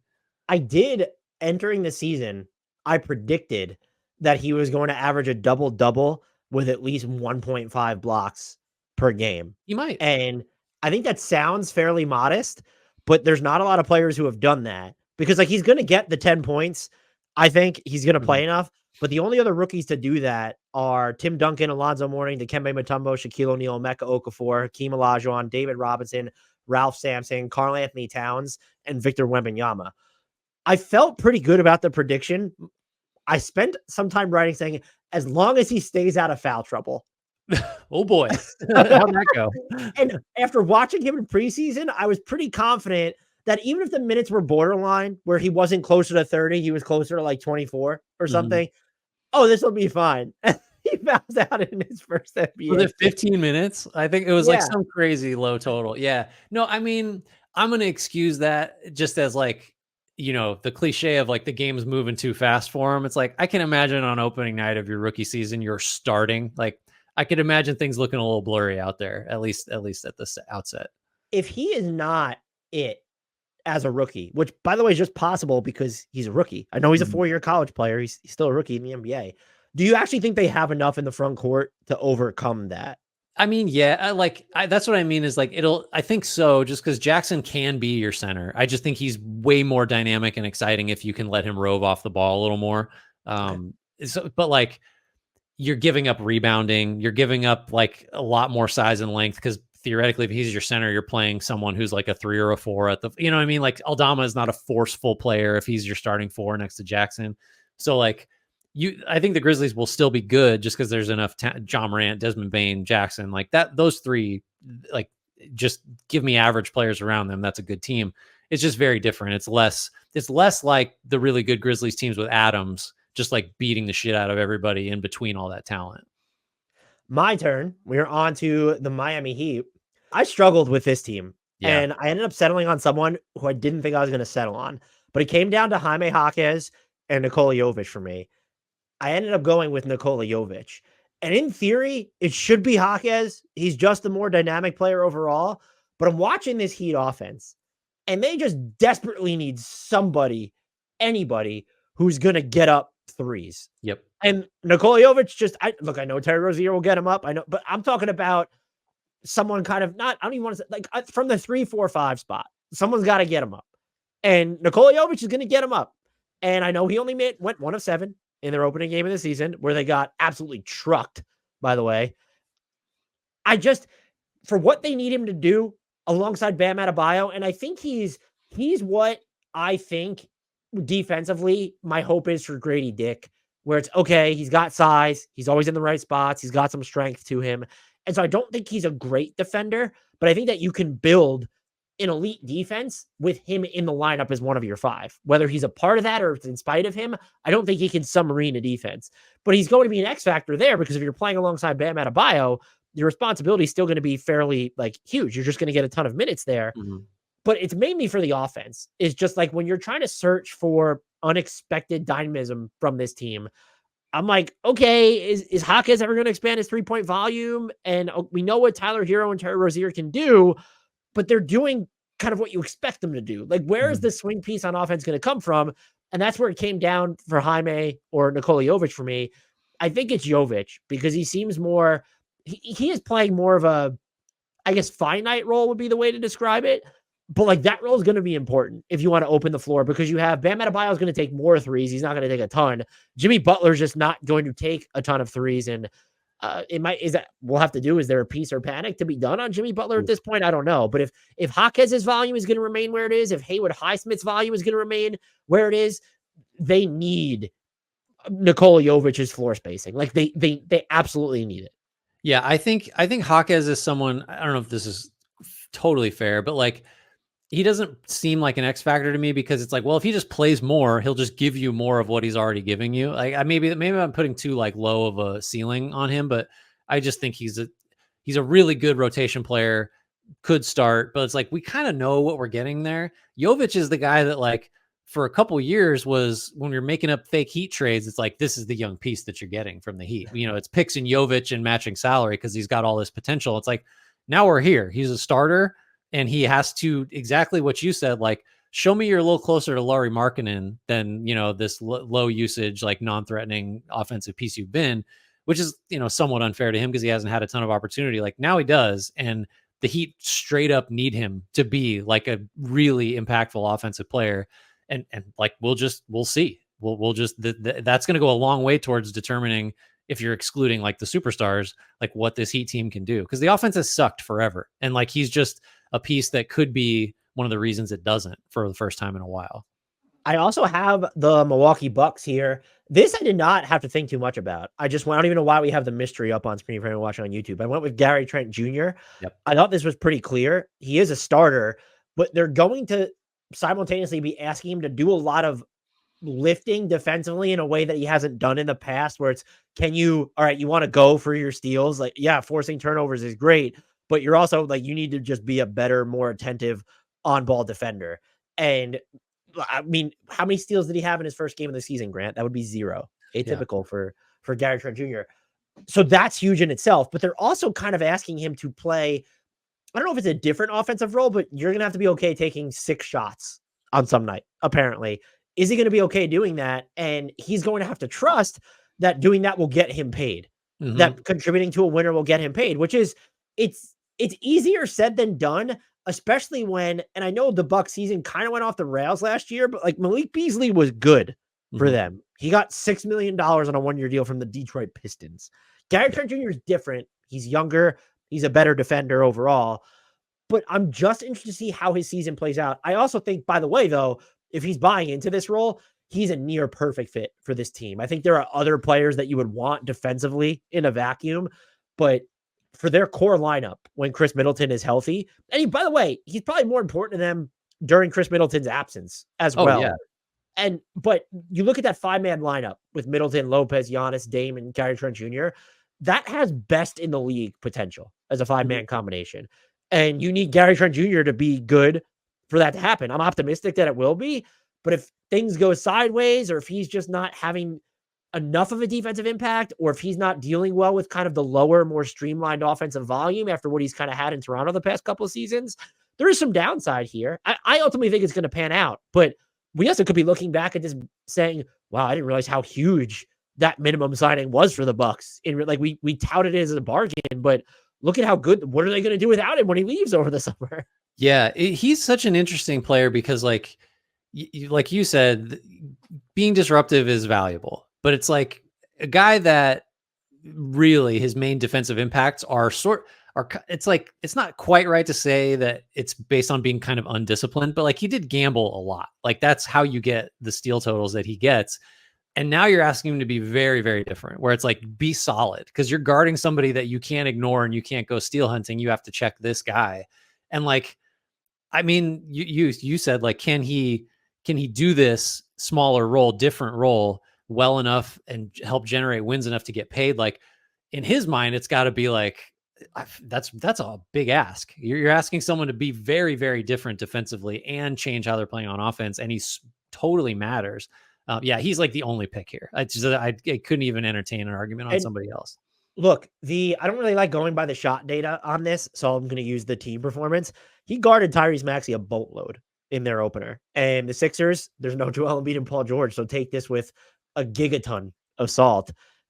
They averaged 0.95 points per possession when Gary Trent Jr. guarded Tyrese Maxey. And so I don't know if he has that same impact if Joel Embiid and or Paul George are on the court, but off to a good start. Yeah. We'll take it. Back to me here. I have the Minnesota Timberwolves. Again, I'm brushing up against like too established, too well-known, too good of a player.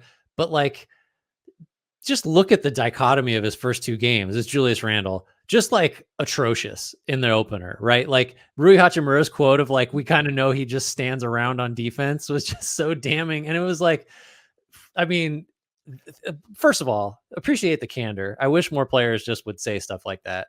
He said Randle, he said it so casually. Well, that's the thing. It was like, it wasn't meant disrespectfully. It was like matter of, I'm going to give you a factual statement on what we talk about when we talk about Julius Randle. It was just, he just laid it out there.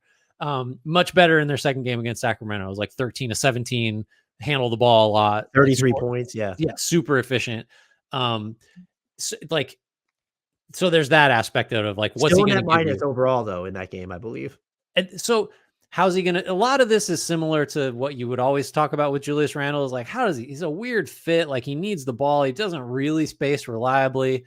And that's just compounded by the fact that he's on probably the best team he's ever been on, or at least played a lot for. Cause last year's Knicks, like he missed a huge chunk of the important part of their season. And the fit is weird with Gobert. Is he just there because he's a contract that might expire? Like, is he going to be traded? Like, just view him as a trade chip, as an X factor if you want. Like, there's just so many angles with him. He's just the great unknown there. Like, there's a world where it works, where it fits, where maybe he figures out how to play with Gobert, or maybe it just works better with Naz Reid. Maybe he's a second unit leader. I don't know. But like, how he plays, the role he occupies, the night to night fluctuations, like that's going to have such a massive like say in how good the Wolves are this year. So I know he's really good, but like, I just had to go with him. I mean, who else were you? I guess you could have went with Dante DiVincenzo if you think that he's going to Yeah. close games over him or just play more overall. But his fit is the entire Dante DiVincenzo. We know what is going to do for them, and like that's the piece that Knicks fans struggle the most to give up in that trade. I think that's the piece that Wolves fans are most excited to get back once they came to terms with losing Karl Anthony Towns. Julius Randle's fit is probably going to. There's Anthony Edwards' continued growth. And then after that is Julius Randle's fit is probably the second most important factor into their ceiling, both offensively and defensively. We've come a long way. We've come a long way from is Rob Dillingham ready as the main thing we talk about for the Timberwolves. It's like not a concern anymore. I will say because of how late the trade was made, the Wolves, I'm inclined to give less time to the Knicks, like as a grace period. But like for the Wolves, like this might need some time and people might need to come to terms with that. Maybe it still ends up being a poor fit, but there's probably going to be a lot of highs and lows and peaks and valleys with him. Like he didn't, like he had to uproot his life like right before or during training camp, basically. And the other thing is like he's always been a difficult player to fit in to a larger context. And so now you're trying to almost incorporate this on the fly. So I'm inclined to, do you agree with that? Like, I'm inclined to give the Wolves more of a grace period to figure it out than the Knicks, or is that not fair? No. I think that's right.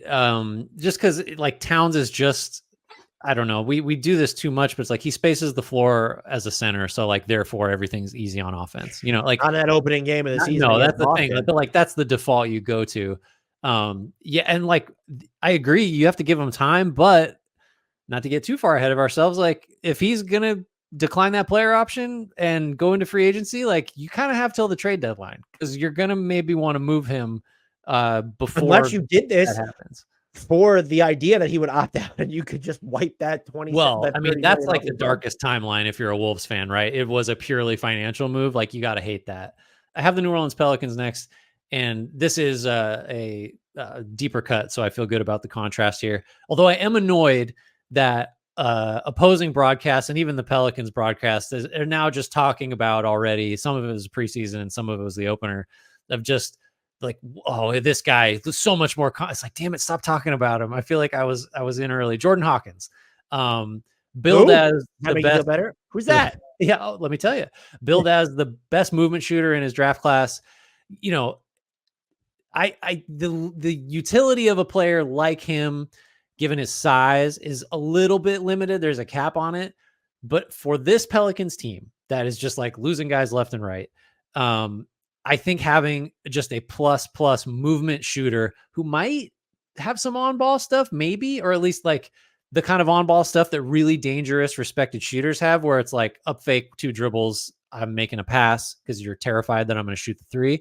Like he could have a real outsized impact on how New Orleans plays offensively, whether that involves an actual center or not. Just to have the dimension of someone that, say, in contrast to Brandon Ingram, who when he's sprinting, he's moving around off the ball like he's looking for threes, as opposed to looking to like take a handoff, 2 dribbles into the, you know, inside the arc and pull up. Like that's just a different dimension than they get from anybody else. Trey Murphy has insanely deep range, but he's more of like a catch and shoot guy. I don't know if he's like, he doesn't have the dynamic movement that Hawkins does. And like, I think Hawkins like shot versatility, to use like the kind of hoity-toity, you know, scout term, is like, he doesn't need to have those feet perfectly set to get off like a really good look. And he can do it at like a Wayne Ellington, like dead sprint to a pull up, like that kind of thing. Does an even deeper pull, Wayne Ellington, by the way. So yeah, I think he gives the Pelicans something they can't get from really anybody else. And so that's why I'm picking him. What is his role on this team when they're at full strength, which we just might not see, by the way? So Zion misses the opener, and then DeJounte Murray is going to be out 4 to 6 weeks after having surgery on his hand.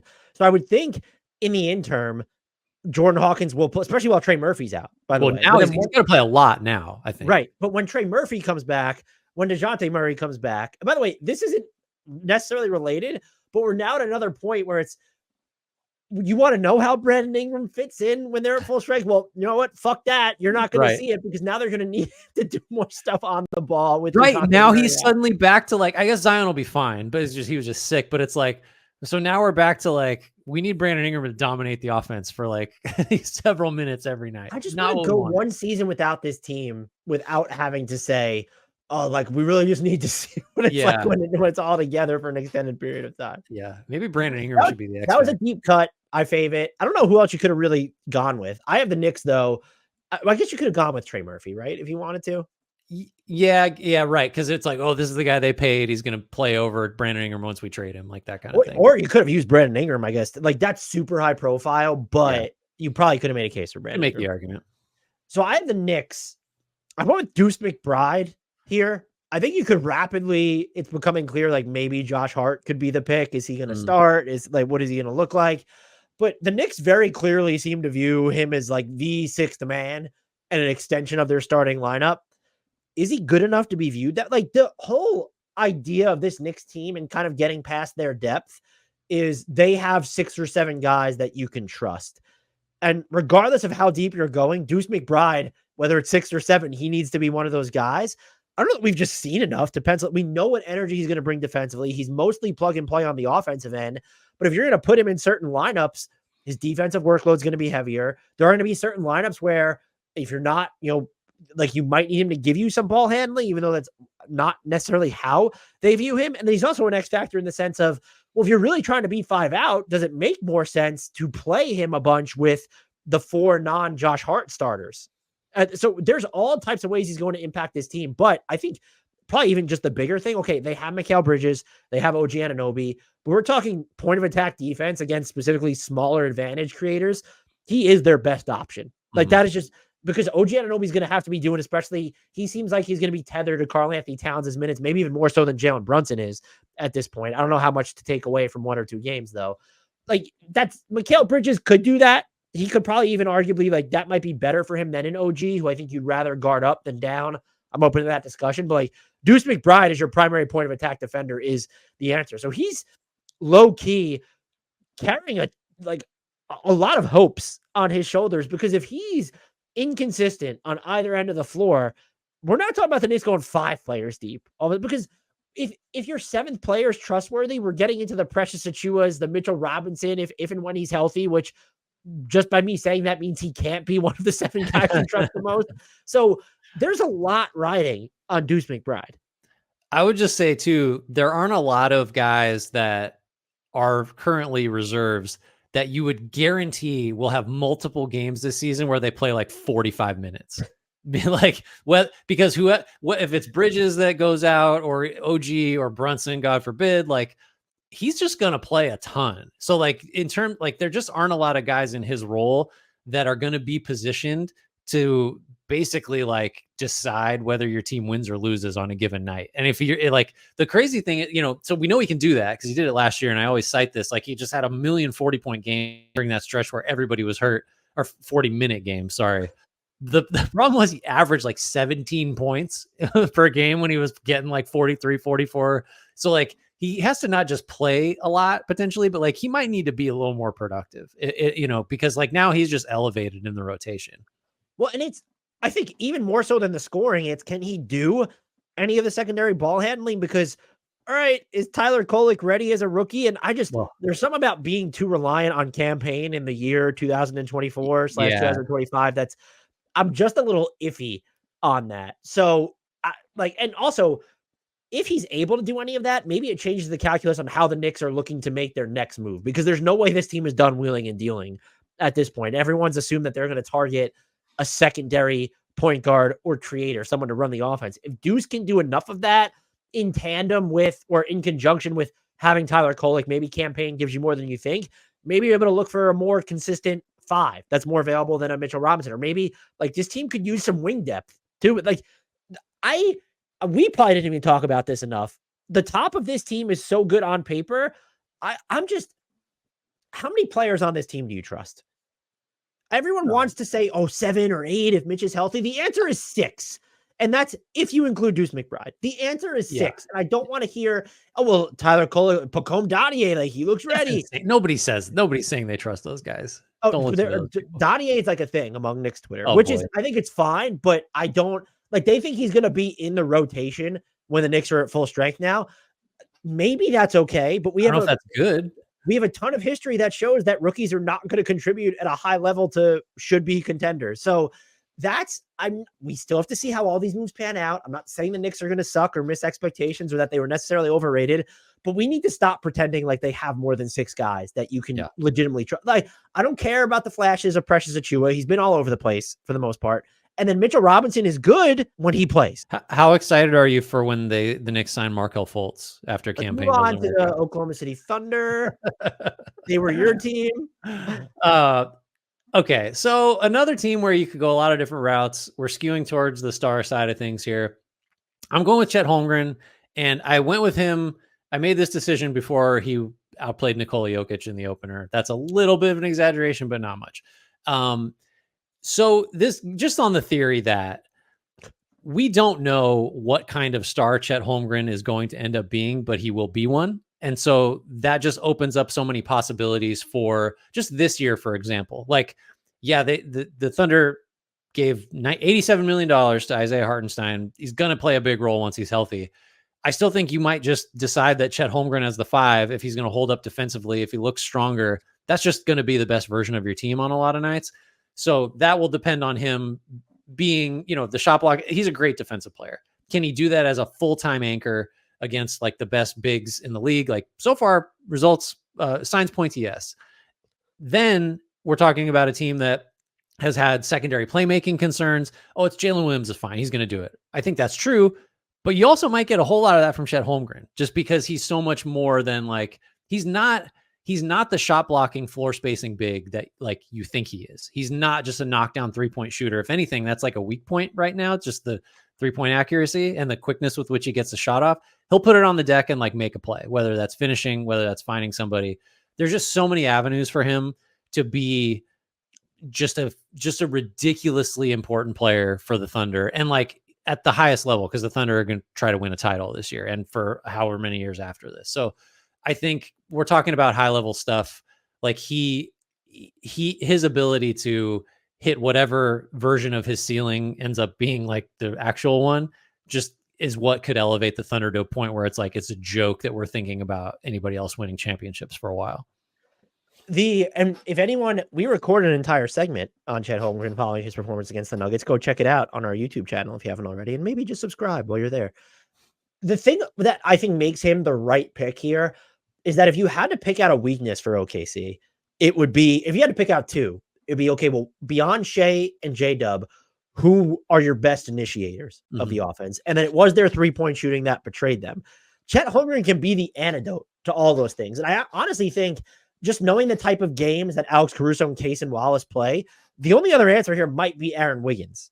And it's, he showed some different type of moxie off the dribble against the Nuggets. We've seen those Aaron Wiggins moments, but he looks more comfortable than ever doing that.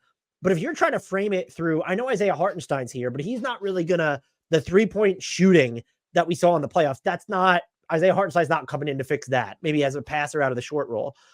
Chet Holmgren has the ability to make it so that, to me, that the Thunder are, and I mean this literally, like we use 11 of 10 no notes team, like that's the Celtics right now. But you could still quibble the Kristaps Porzingis health. If Chet Holmgren is hitting threes and is just even the version we saw against the Nuggets of what he did inside the arc with his passing plus the defense, what is the Thunder's weakness? Youth, inexperience, like, which is just like, that's not really a weak, you're not, that's not the question you're asking. No, I mean, but that's what you have to like. That's what people had to cling to last year too. Except, so there are we talk about the Thunder in glowing terms because there are very few teams that are set up both financially. It's not even both. So functionally, financially, and then in terms of assets of being able to roll this thing over to run shit for the next however many years. All these other teams feel like Boston has been here, but they're kind of, it feels like coming to the end in the sense like they'll still be contenders, but there might be some real turnover here. They've had like their 7 years where like OKC's on that. That's really fucking hard to do. That's why we talk about them and the Celtics in glowing terms. But like, I don't even think I can fathom like how good this team might be and for how long it could be that good if Chet Holmgren is just going to actualize his ceiling, which we both agree at this point is top single-digit player in the NBA. That's his ceiling. I'm not saying he's going to hit that outcome, but that is on the table, and that is bonkers. So I think that was the right pick because of how much, like, he has the ability to just make them Teflon. Like, I'm like, just like, Go ahead, point to the Thunder's weak spot. Like Yep. what is it? Yeah. I have the Orlando Magic, and I went with someone who's about to start a $150 million extension next year, and that's Jalen Suggs. I have him as the X factor because I think you could point to, okay, he was probably their best 3-point shooter last year when you look at volume and efficiency wise, because only 2 of their players made 100 threes last year. He was one of them, and he shot at a good clip. So you want that to continue. But they made very few changes offensively. Yes, you added Kentavious Caldwell-Pope, but if you're banking on ranking in the top half of offensive efficiency for the first time since the start of time, I guess, you kind of need Jalen Suggs to be even better, specifically in the half court. And I think through the preseason, through their first game of the season, it still doesn't look like they're going to trust him with a ton of methodical work. And I would like to see him pick up his dribble less when he's kind of getting in the lane or having to let guys around him develop. But I do see the outline of a player that can do more facilitation here, more table setting overall. And he is like, if Kevin Love was smaller or Nikola Jokic was smaller, he has the gall to throw those outlet passes. And for a Magic team that I think is built to get out and transition more than it does, I view that element as an X factor as well. And so even if you want to boil it down to, well, what type of table setting can he do out of his drives, which improved last year as well, you need him to kind of stay this course, not just because you invested in him, but I view him as an X factor in the sense, and I've said this before, I'm not entirely certain that Franz Wagner is the second most important player on this team. I have a case for Jalen Suggs. I just made it. I don't see the same level of facilitation, let alone defense, out of Franz Wagner. And you have questions about Jalen Suggs' jumper. I have questions about Franz Wagner's jumper too.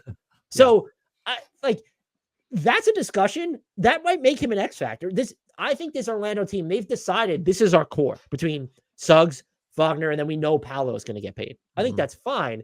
But like, you need Suggs to kind of, okay, this guy needs to hit. If you're not planning on making any other substantial offensive changes, I don't want to hear about Anthony Black. I just don't want, like, he might be a good player, but you're not saddling the level. You just paid Jalen Suggs $150 million in an extension. That's quite a bit of money, even in the new cap era. It's declining. I think it was a smart deal for them to get some of the higher expenditures out of the way. And then as Paolo gets paid, it gets a little easier to maneuver.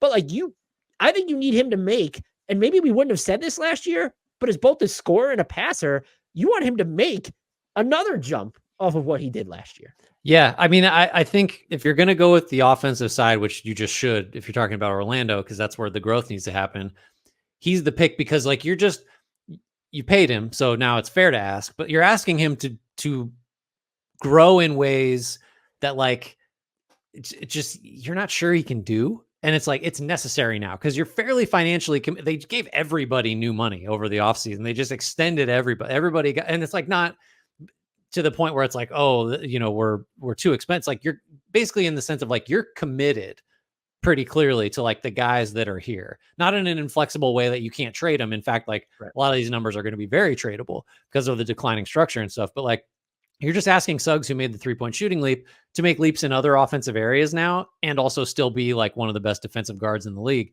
Whether he can or can't do that is going to really have just like, will the Magic's offense be above league average or not? We'll just probably go back to that because Paolo's going to be what he is. Like he provides a lot of cover, but he was very good last year on offense and they're in the bottom 10. So like, that's a good one. If you're going the other way, just a thought. And like, we always talk about like how much of an impact can he really have because he plays 15 minutes a night, but like the Magic's overall defensive numbers weren't, you know, mind blowing. They were top 10, but barely in the minutes that Jonathan Isaac was not on the floor last year. And they were just insanely better than everybody's when he was.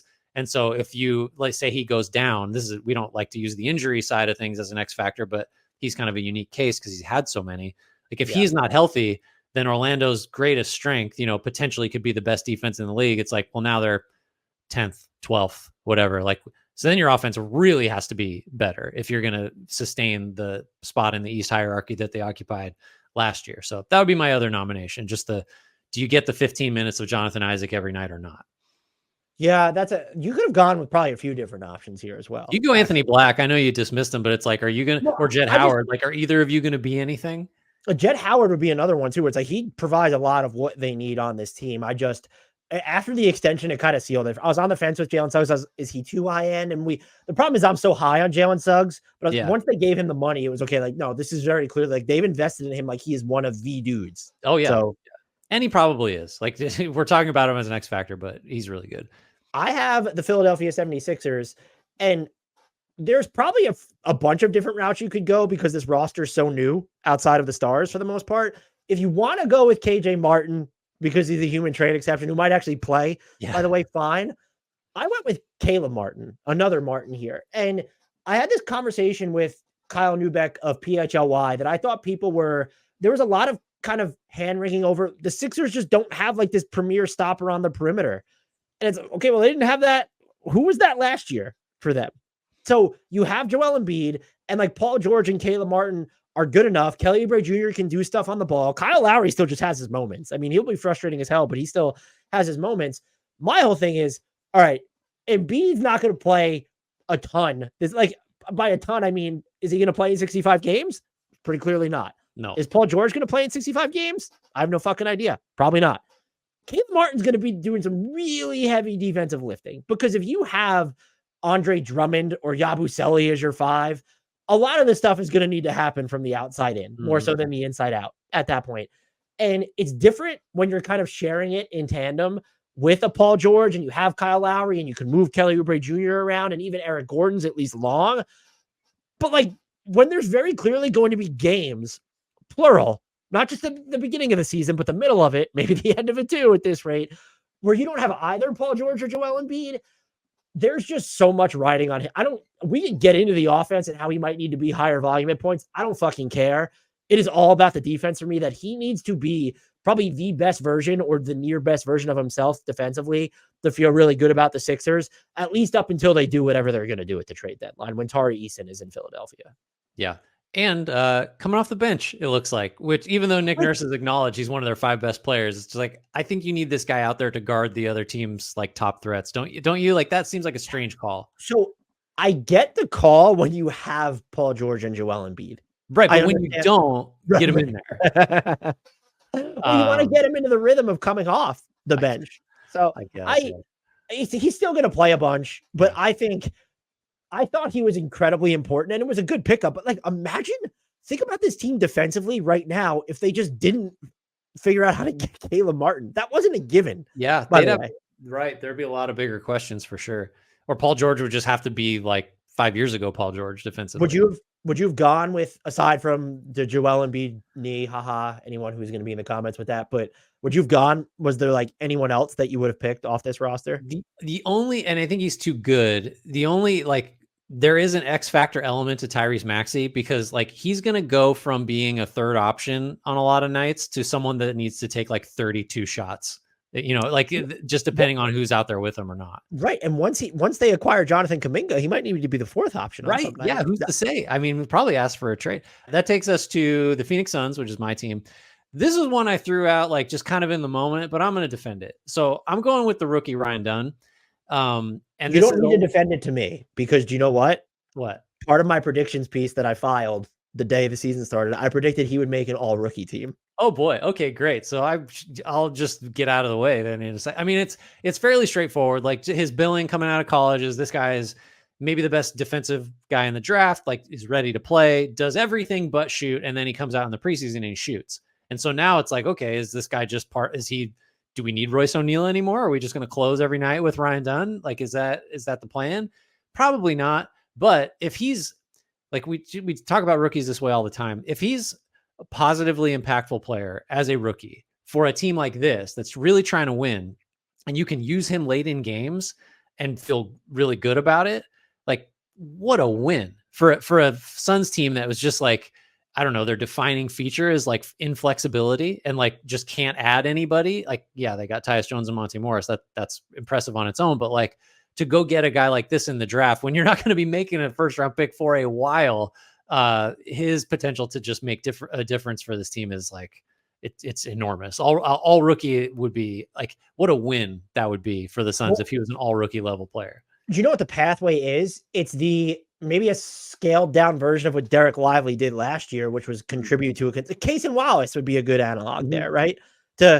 Comes in, plays his ass off on defense, which we know he can do. And he looked, by the way, from their first game against the Clippers, Ryan Dunn, for the minutes that he's going to play, looks like he might be ready defensively. It all comes down to offense. I will say preseason is preseason is preseason. Those threes, I understand it's a small sample, but it's a larger sample than we had in college. They didn't look like it was in rhythm. It's like the best. It was just teams are going to give them to him. And so it becomes different. What does that do to the spacing if they're going to be open? If he's hitting them in rhythm, and like defenses will have to start to guard him a little bit more to at least open the floor for the, like, he won't be a caps lock floor spacer. I'm not saying he's going to be Marcus Smart where it's like, oh, he's taking 8 attempts a game, and defenses, even when they're not going in, are going to react. But like, if you're hitting the threes that defenses are giving you, where it's not like Josh Okogie, who's on this team, there's hesitation. There's like a buffering internet windup to it. If you're just hitting them in rhythm with like a moderately quick release, excuse me, that's the pathway to him making an all-rookie team. Now, am I sipping too much of the preseason Kool-Aid? Probably, but I think it's on the table. Yeah. I mean, what else do we have to go on at this point? We got to be a little reactionary. We got another West team for me here, Portland Trailblazers. Man, I'm really concerned about how much I'm influenced by one game. But here we are. It's Scoot Henderson. Did not start. The year, Scoot Henderson. That's the thing, right? Like what? So, I mean, I get it. Like Anthony Simons, maybe you're showcasing him to trade him, or maybe, and not, there's no maybe. He's just a better player than Scoot Henderson. So start him at the 1. That's fine. Essentially, they started Toumani Camara at the 2, I want to say, because it was like an ultra big lineup with Denny Avdia. Love Denny Avdia. Jeremy Grant, and then Ayton was at center in the Blazers opener. So like Camara is also a second-year player, and sure, his development matters, but it's like, what are we do? What is Portland's plan if not to just see what Scoot is? And the fact that he's coming off the bench, like, I don't feel like that positions him for success better. I guess you go against backups, but your supporting cast is worse. Like, I don't know. It's just a bad sign to me that we're here now. Like, the greatest point guard prospect since anyone ever is coming off the bench in year 2. So there's your downside for the X factor. The upside is that just like he's still athletically does some super impressive stuff. Like there's low hanging fruit, like just finish better at the basket, be more on balance. Like there's still the potential still there. We can't just write it all the way off. So he's here just because, well, 2 reasons. 1, man, the lows could be low, and man, the highs, though hope is dwindling, could still be high.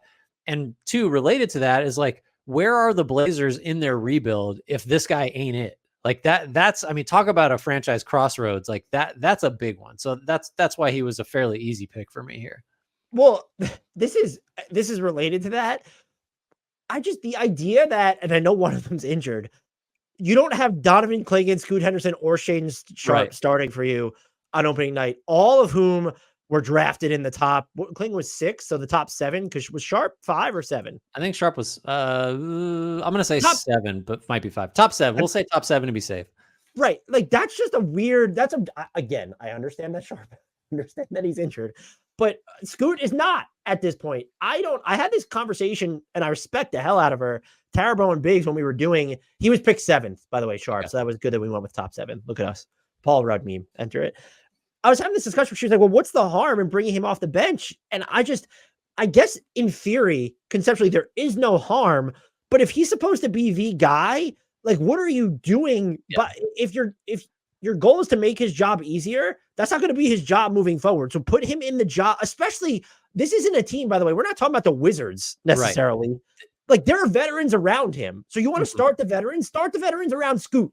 That's how you make his job easier in a role that he will be in, or at least hopefully in a role that he will be playing for the rest of his career. So there's, again, fair point. Like, why do we need to throw him into the fire? Like, let's maybe, if you could make the case, I suppose, that coming off the bench, like, is the better long-term play, but it's like, why? Why? This is the thing. It's, I'm going to pivot here a little bit, and I know I tune out if you want to, but like, when you have a rookie quarterback in football, it's just like, there's a difference of opinion on, like, do you throw him into the fire and it's like, it's going to be really hard, or do you like protect him and play him behind some career backup or whatever? It's like, I think most people would still say throw him out there, because like, he's going to have to show you at some point he can deal with adversity and like learn on the fly and just like trial by fire, all that stuff. See, that's how I would do it. That's how I think a lot of smart teams do it. So like, the only argument you could make here is like, when Aaron Rodgers was coming up in Green Bay, like, okay, he was a super high pick. We have Brett Favre. We're going to, and it is was fading, but is a franchise legend. We'll sit Aaron Rodgers until he's ready, quote unquote. Anthony Simons ain't Brett Favre. Like, so it's just like to have that be the guy that's like in the way, I guess, of Scoot starting. Okay, say there's no harm. Grant that. Don't know that we agree. It's the signal you're sending. It's like, this guy isn't better than Anthony Simons, who we're just going to trade because he's not like, he's a decent starter. Like, that's a problem based on like what you sort of hoped and wanted Scoot to be. And like, still could happen. It's just like the signs are piling up that are suggesting it's not going to happen. So X factor, big time. I'm not going to add anything to that. All right. But that was a tough one. We love Scoot so much in the draft. Sacramento Kings. There was love from me and then infatuation. Yeah, I just bought it all. I bought it all. I just believed it. I don't mean we're supposed to be on to the Kings. Who are you more confident in moving forward, Jaden Ivey or Scoot Henderson? Probably Scoot, just because I've seen less. Me too. There's still a mystery box appeal to him, and it's almost kind of, is he just being held back by incompetence? Yeah, right. It's a perfect example of like the less you know, the more optimistic you can be. That's where we're at. The Kings are next. Fairly straightforward. I went with Keon Ellis. I thought he was going to be a starter. Kevin Huerter started the opener. I think Mike Brown like hinted that might be the case. I don't understand it. His perimeter defense is critical to a team that has like nothing but shot creators and only Keegan Murray as a plus defensive player. So if you're trying to save DeMar DeRozan, De'Aaron Fox from tough matchups, like Ellis is just your guy. He's proved it in big games. Like I think he's guarded Steph Curry about as well as I've seen anybody guard him in like high stakes postseason competition. I guess you could still have questions about his viability as a 3-point shooter because of small samples, but like everything we've seen is just like, he can do that.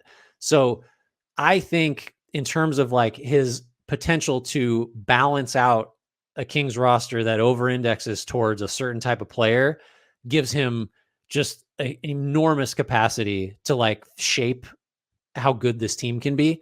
It's a scarcity thing. Like they're not getting what Keon Ellis does from literally anyone else that's going to play for them. So, I mean, to me, it has to be him. Yeah, I can't believe, what did he play against the Timberwolves? Only 11 minutes or something? I don't get it. I don't understand it at all. And I'm sure that'll be subject to change. I think Kevin Huerter's minutes might swing, but that's something, again, they're another team that I think you need time to monitor. But when you're looking at kind of the Monk, DeMar DeRozan, Kevin Huerter, Domas Sabonis, De'Aaron Fox of it all, like one of those 5 players is like, at least their role is going to shift or they're going to be traded and I don't think it's going to be DeRozan, Sabonis, or Fox, spoiler alert. Yeah. But Keon Ellis needs to play for what this team needs. And I also think like unless he proves he's an offensive liability, view him as not. It's not just, he'll get threes up and hit them, but like he's shown that he could move with the ball in his hands too. Now to be clear, you don't need him to do that on this team. But if you're looking for just someone who can make a decision other than shoot off the catch, like he is someone who can do that. And like he's a 5th option. He'll be the 5th option almost all the time he's on the floor. Like you're not like, how bad do you need to be offensively to keep that defense off the floor, which you need? I'm just wondering if they're like in a political crunch to where it's, well, how are we gonna? I don't think they need to view Kevin Huerter in that vein necessarily, but if they're trying to showcase him for trade or justify his pay grade at this point, but Keon Ellis those minutes should have been at least doubled. Like he needs to be like in the 20+ range, I would say pretty easily. And that might even be, I don't even know if that's enough. The case you make for Huerter is that like, even though he's another offense first guy, like he can be running around off the ball and create space in ways like, Fox is on the ball. DeRozan never does that. Keegan Murray kind of is more of a standstill guy. Like maybe that's it, but it's just like, well, you're going to have to guard. Like, I just don't know. Anyway. I mean, the other thing you could do is like, there has to be a better, because I was going to say, if you're in a pinch, then those minutes just have to come from Malik Monk if you're in a status crunch and you need some Huerter out there. But you also know what you could do is like maybe not play like DeMar DeRozan 40+ minutes. Like he doesn't need to play that much. Like, why? So especially, what is he, 34, 35? So I understand that there's it could get tough to distribute the minutes, but it does feel like there was some low hanging fruit that Mike Yeah. Brown could have like trimmed from the tree. Give there. 9 of those minutes to Ellis, and then we're up to like a reasonable number. Yeah, or look closer to reasonable. Yeah. It's still Okay. you. I love that you just have to be on a run right now. Okay, well, not for long. I have the Spurs next. This was hard. There's again, it's like with teams that have a lot of young guys and like other than one person, like not a lot of stars or not a lot of guys where it's like, oh, it could go this way, could go that way. I went with Jeremy Sohan, and I think that's mostly just because like I could see him filling several roles. Like they've obviously famously tried him in a lot of weird roles, like the point guard thing didn't work. But just when you have like such a theoretical variety of skills, I'm always going to be interested in like which one of those end up sticking and making you valuable and like defining the role you play. So that's really why he's here. Like, you know, he's going to play hard and hustle and defend multiple positions. Like, is he ever going to be a reliable shooter? I don't know. Can he facilitate like just as a secondary guy? I think so. Just like the size, the athleticism, the motor, like give him the ability to really make a difference. But then the shooting questions and the positional questions and like ultimately how does he fit next to Wemby? Those are the ones like we just don't really know yet.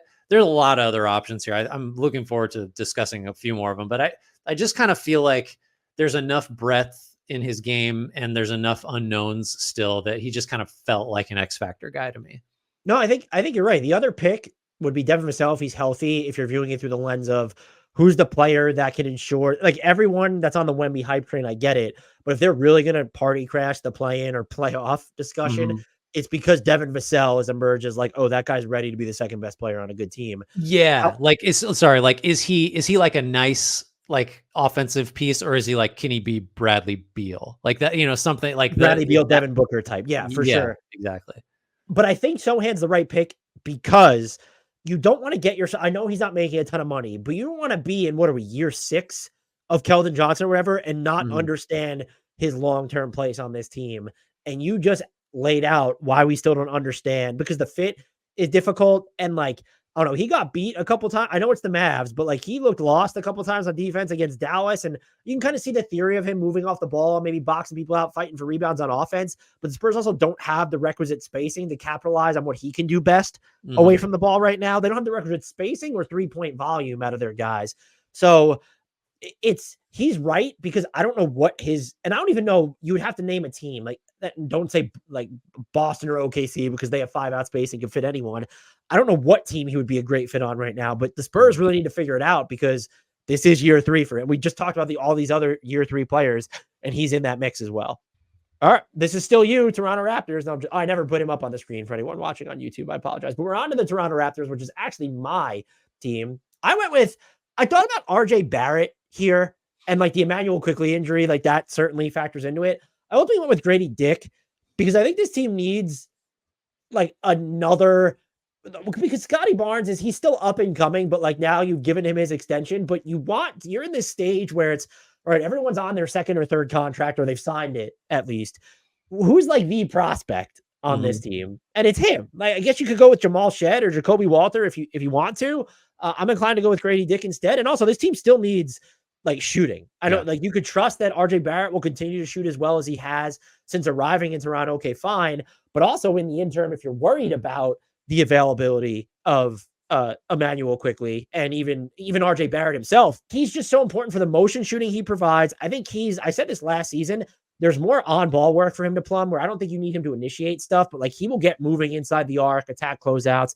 And I think because of his size, he can be someone who's not a negative defender. Like, he's in the right spots. He probably still needs to get a little bit stronger. And so what slot can you play him at?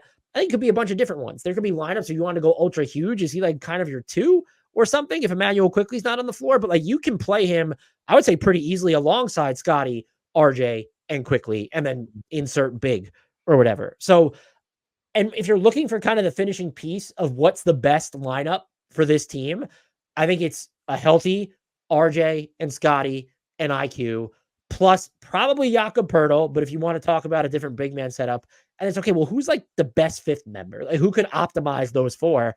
I think it's Grady Dick. I'm not holding out hope for Davion Mitchell or Jamal Shed or even Jacoby Walter, who's better on ball than off it. to do it. So, I mean, the answer is obviously Chris Boucher, who I've just glossed over, but I think it's Dick just for the pressure that he could put on defenses with his shooting, but also some of the stuff he can do on the ball. Yeah, I think it has to be him. Like you could kind of contort and say, like, well, it's quickly because can he be actually a top 15 starting point guard, or did they just give a bunch of money to a guy who should be a backup still? He's an X factor for every single team that has to deal with extension negotiations for guys coming off there. Because the whole thing we've seen is like they saw Emmanuel Quickly's deal and that's what they wanted. And then what does Jalen Johnson get? 150 million, like kind of in line with what Quickly ends up getting. So that he's an X factor if you're another team's front office. It's so strange the guys that end up being like the point of comparison for Sal. Like I'm trying to think of their like what was it like Evan Turner or like Alan Crabb? Like certain guys are just like, well, he got this, or like Timofey Mozgov. Remember that one? It's like, well, he got 60 million or whatever it was. So I got to say, Quickly's deal should not be viewed in the same terms as any of the players that you just no. But it is a weird, like that's our baseline now. That's just we've established that. It's strange. I got the Utah Jazz coming up next.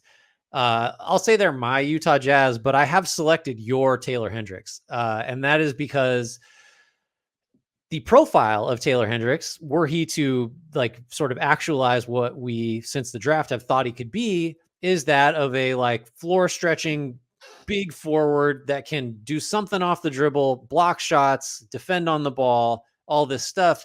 And if you have that guy as the Utah Jazz, I think to a greater extent than you got with someone like Keontae George, who we like, but is like, I don't know. I feel like I understand the type of player George is going to be, and it doesn't feel like the superstar alpha ball handler. Like he'll be good, might be a quality starter. The Hendricks archetype is one that's like, oh God, this guy, right? Mm-hmm. And we've seen so little. Like got some starts, got some minutes down the stretch last year. Put whatever like a predictive quality you would like on that. Utah had packed it in at that point, but just if he's something, if he's anything close to what like the tools suggest and what like had a lot of draft analysts high on him, then Utah's sort of overall outlook is pretty different because it's like, all right, we have him, we have Markkanen. I guess we have Kessler. We'll see if they decide that he's a piece of the future or not. And Cody Williams is another guy we could choose, but we just have less than zero information on him because even when he plays, he doesn't shoot. Hendricks is just the guy to me because he's like the level raiser or the like, oh shit, he's not. What do we do now? Like we're this is year 3 of our like half-assed rebuild, and we just don't have a cornerstone guy. Like Hendricks, it's a big ask. I don't know that he has it, but like he still might because it's too early to just foreclose on that. I do think Cody Williams is more likely to be that guy. But the problem with him, and you could get, it's in the same vein as Hendricks, but Hendricks isn't necessarily supposed to be that guy, is Cody Williams could just be too passive. It's just like, oh, he's not going to be assertive enough in situations. Mm-hmm. I like the Taylor Hendricks pick. I think he's already a defensive monster to me. I'd like to see him. I know some of this can be overshadowed by if he's playing alongside Larry Markkanen and a Walker Kessler or another big, but like he needs to, I'd like to see him have more of a presence on the glass too, especially if you're not going to explore his floor game too much. But that archetype of can defend basically anyone, will hit threes, and can do a little bit of things inside the arc. Will they give him the opportunity to? But to have someone like him when you can't guarantee there'll be minutes where he's your primary screener, but he can still be effective on offense, huge deal. I think he's, even if he's not the cornerstone, this is someone who's just like, I did say, do you remember last year when I said he's going to be better than Jaren Jackson Jr.? I'm going to walk that back a little bit.